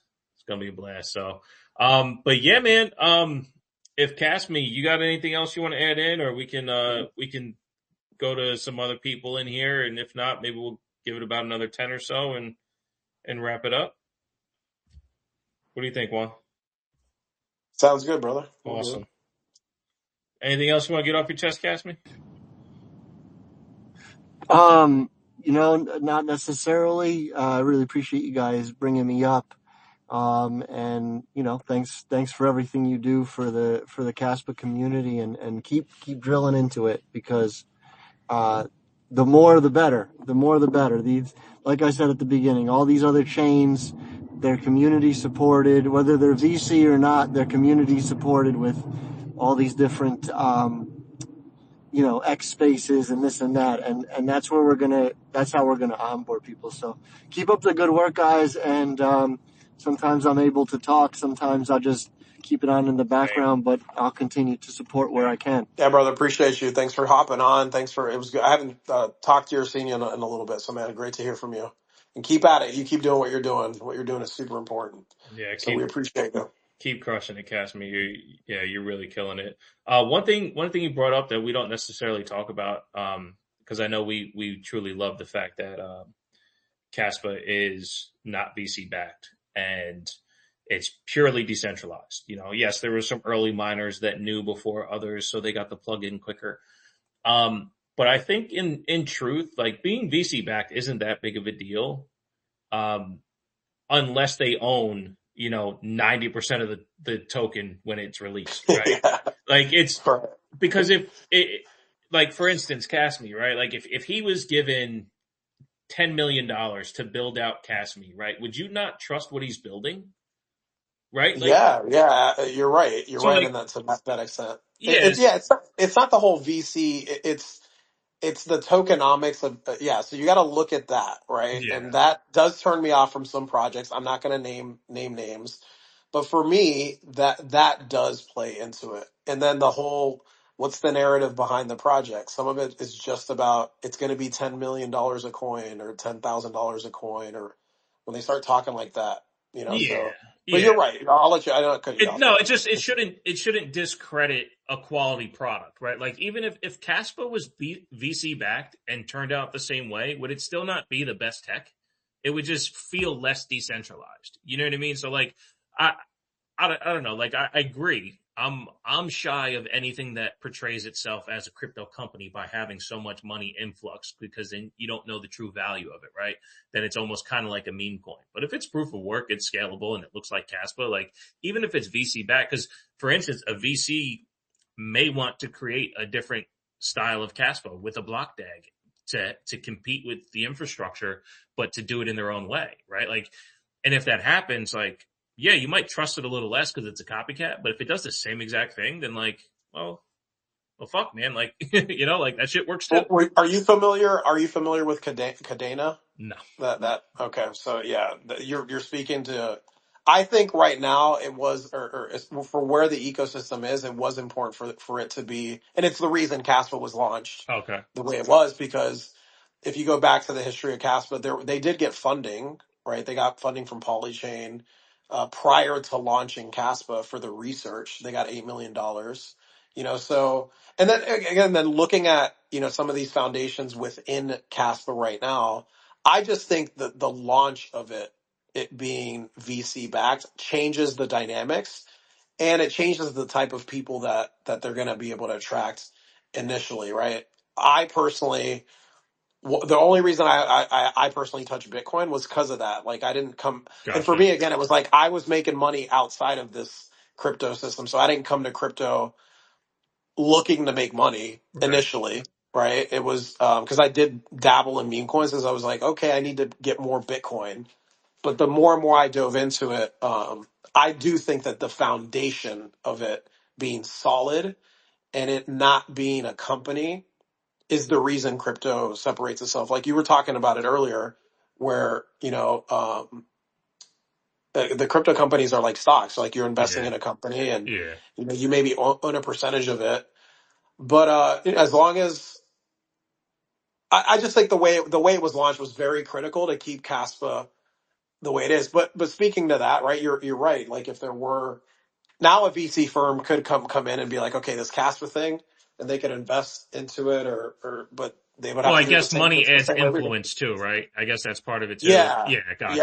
Okay. absolutely. So I think Okay. I think That's fair enough. Yeah. foundationally, Yeah. I wasn't thinking yes. of I the mean, influence. just giving you my view on it, Yeah. right? Like Yeah. foundationally, I think it is important that it wasn't launched with a VC allocation. I Gotcha. personally would Fair enough. not be in Caspa. I would be. I wouldn't call myself a Bitcoin maxi. I probably wouldn't even be speaking like I am right now if it was like that. But that's the reason I'm here. Right. A Oh, big fair part of enough. the reason. Yeah. No, that makes sense. That makes sense. I wasn't thinking about the influence aspect of it, and that actually, because a grant would be different than you know being Yeah, VC funded. Yeah, that's fair enough. Because I was right. I was thinking of it more of Because a grant, but with a VC yeah, fund, you're going to look at influence as well. and technically think of it this way, right? It's like we're early adopters of this. So, and go back to Bitcoin. So, like a very proponent person within Bitcoin in the beginning, and he's the one that wrote "Hijacking Bitcoin." But Roger Ver was the first guy to heavily invest into Bitcoin, and he also invested into these other chains. Like he talks about he invested into XRP and all these other ones, right? Because he says he's never considered himself a maxi, but there will be people like that come into the Caspa ecosystem. Caspa gets to a certain amount. I'm not going to tell you what amount it gets to. Like I will start being an investor into some of these projects, right? But it's not. We're not that far off from it. From me going and like I will go find people and throw money at people. So I think that's just a healthier way to do it, right? It's just building from within. Yeah. So it'll create some of us that, hold a good amount of Kaspa, and then I'm going to reinvest into this community. So I just think that is a more beautiful, more organic way to build from within, versus like have these people with all this fucking money manipulate, I mean, maybe that's not the right word, but you get what I'm saying. Yeah, no, for So sure. Yeah, to add that influence, even if it's money later, you can kind of, like you said, manipulate the market that way. Because look, and it's going to happen. Somebody's going to create L2s to have fun with, right? To put your I don't want to use Casme as an example because I don't want to disparage what he's doing. But like if you make you know um a gaming platform on a layer two on Caspa, you now, as that layer two maker, have complete control of what happens there. And I don't know if people will trust you that much. You know what I mean? So like that's where I find, but the vProx is what's going to help that. So I guess the investment that would happen into Caspa on the layer one to create these things that people can continue to use, that is what truly is going to build Caspa's network, right? That's what you're talking yeah, about. Yeah. So right. yeah, and that's where we got to be. And I love it. Like I mentioned earlier That's why about, I like. go ahead. No, I was just gonna say that's why I like slow and steady and building. Yeah. That's the approach of Jonathan and Michael. They talk about that. It's like what are we in a rush for? Like time is an illusion to begin with. But I know people feel it because coming from the financial system that we're in right now, you're being extracted from, and like right now, the market is really playing with a lot of emotions. Yeah. People talking about this last year being a bull market. I mean, everything's down for the most part, right? I do think Bitcoin would be at like 50 grand if it didn't, if it didn't have all this institutional backing For and sure. people like Saylor and all that propping it up, right? Of course. The market, the money out in the world is drying up, right? And the way the system continues in nominal terms, because that's the way we think, bro. Yep. We think this way. And if you want to go back and study this a little bit, I could get into it in another episode, but I went back and looked at it back when the Bank of England was created in 1694 is when this debt-based Ponzi scheme started. And that literally just and now the entire world is in debt. We're $315 trillion in debt.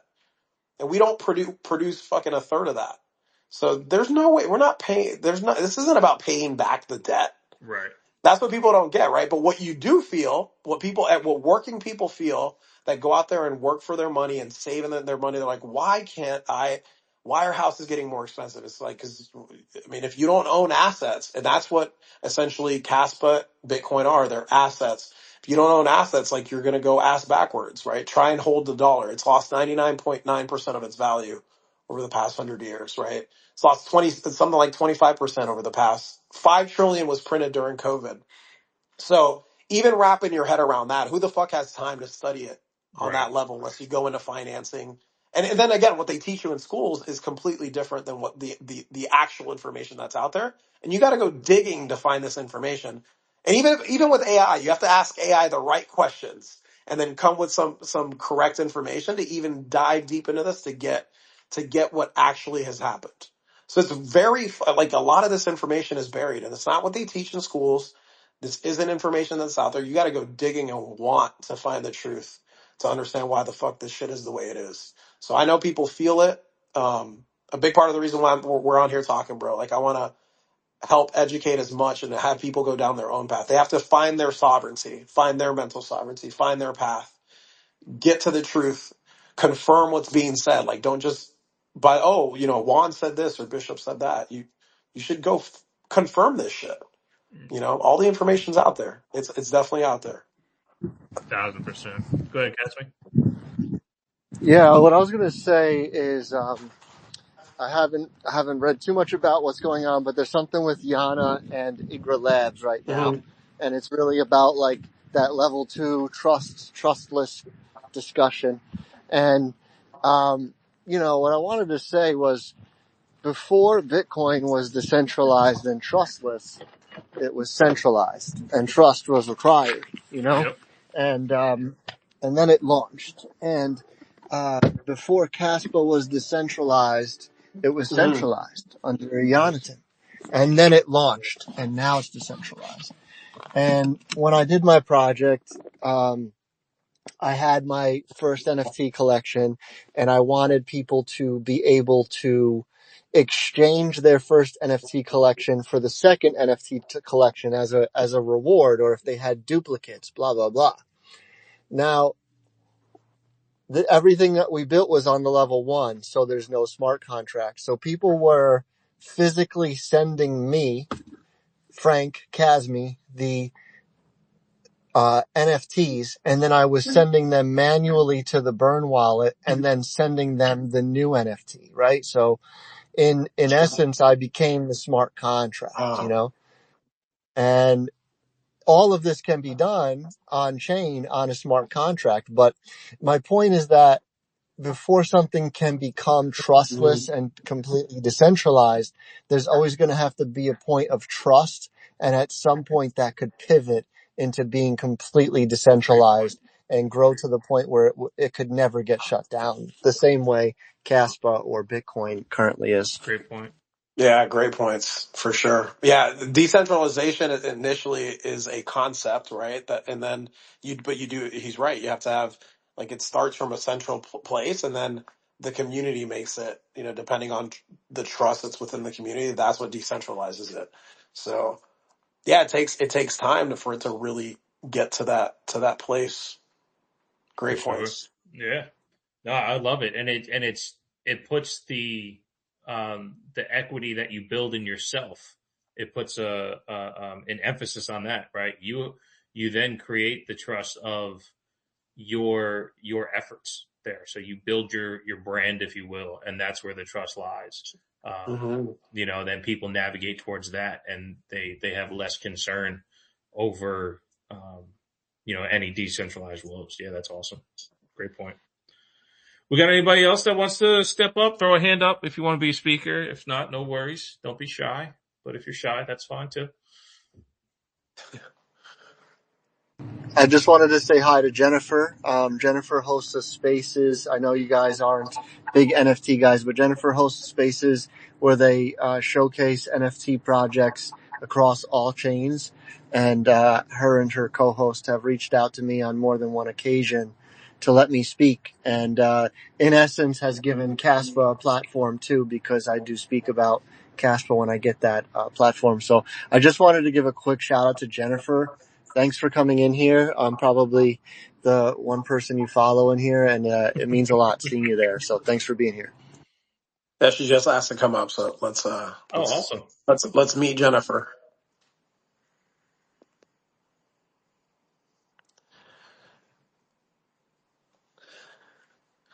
All right, we got Jennifer up on the stage. Nice to meet you, Jennifer. Jennifer, welcome.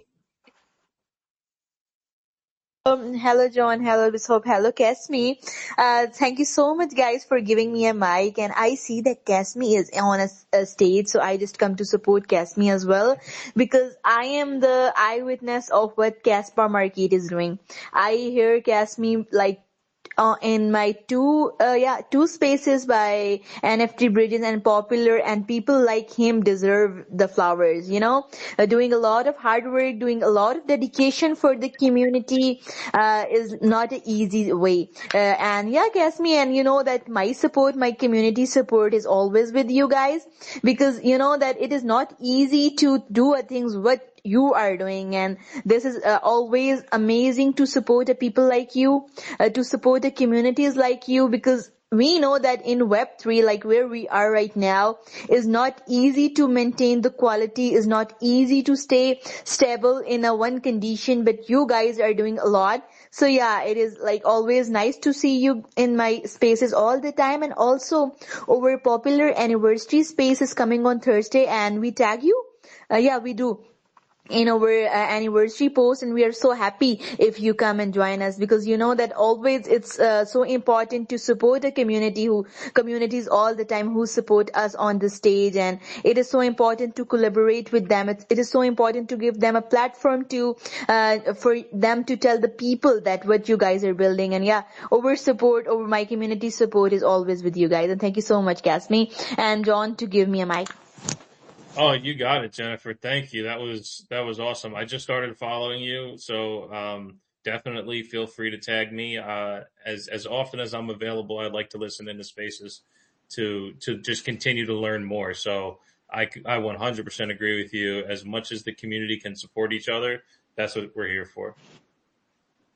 Yeah, and it is like it is so important because we need like people, if people are saying that no, we don't need a support in Web3, we don't need a support here. No, guys, you need a support. You need a support for to explore your like to give a stage for people to know about you, to learn what you guys are building, to give an opportunity to more people to know what you guys are building for a community, for a people, for a Web3 lovers. It is so important.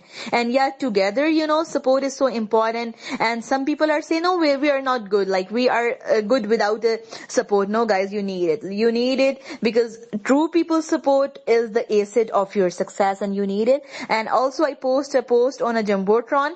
You have to set a reminder, and everyone is welcome to come. If you want to come, tell us about your project, tell us about everything. Just let me know, send me a DM, and I will give you a mic. It's not a big deal. Wonderful. Awesome. Yeah, she posted it up on the Jumbotron there. So Awesome. cool. Fantastic. Thank you so much. Thank you, Jennifer. Good to see you. Thank you, Gasmi. Enjoy the rest of your day, and I wish that this last month of this year will be more successful for your community, and the new year will be a big bang year for you. Awesome. I Awesome. love the energy. I love that energy right there, man. Hell yeah. Love That's it. what we're all Yeah, about. and this energy will come at 10 like 11:30 p.m. Like for me, it's so late. It's just who you It's so just late. it feels like and sounds like that's just who you are. Yeah, it's just that's Where are how you you wake up, where are right? You you wake up and located? go to sleep. Yeah, I am in Middle East. Oh, Yeah. okay. Wow. Yeah, Love it's it. like so late for me, but yeah, all the time this energy is here because like my day start in Web3, my day ends in Web3, and during that I have to do a lot between the day as well. But it is so important to be active all the time, guys. It is Yeah. so important. There's It no is. It time zones absolutely in is. Web3. There are no time zones in Web3. We are all working together 24 hours a day. That's the truth. Awesome. Awesome. Thank you so much, Jennifer. Anyone else want to get a quick one up before we start wrapping up the show? That's definitely some live on the Casper Standard energy though, bro. I love it. I love it. Same. Say. Same. That's what we're all about, man. That's what Yeah, we're we all don't about. have anybody. We don't have anybody else. No, I saw Buffalo hop in and then leave again. You He's, know he wanted to talk. you know. All right. Well, shit, man. What about you, brother? You got anything else? No, man, I'm good. I do have to go pick up my son here from school. It's so cool that I drop him off. I get on this thing and then go pick him up, man. Like, it's a pretty dope life living on the Caspa Standard. Not gonna lie. Same. I actually just texted my son. He's got to start walking home. He broke his toe last week. Oh Trying shit! trying to kick a balloon. Really? Yeah, he Damn. he kicked it. He ended up kicking right into the ground like the Giants kicker. And I heard this Young way pop. too. Yeah, it was tough, Ouch. but no, Oof. he's good. He's got a walking boot from an ankle fracture because he's a mess. He's an 11-year-old boy. You know what I mean? Oh yeah. Yeah, so he keeps busting his shit. But the bus stop's not far away, and he's been Oh, that's good. bragging. Yeah, he's been bragging how it feels better and he can walk anyway. So I just texted him. I'm like, yeah, I'm gonna need you to walk home on podcasting. But yeah, this is beautiful. This life on the Casper Standard. When we live on the Casper Standard and going live on the Casper Standard. It feels good, man. You just heard all the positive energy that we just got from the audience on the spaces, and that's so exciting. We got to continue, staying on Vivor and entertaining these spaces because the community, for instance, Jennifer, who does cross platform promoting, if we were only on Caspa and we were running this space on the Discord version of Caspa, would we have her as a guest?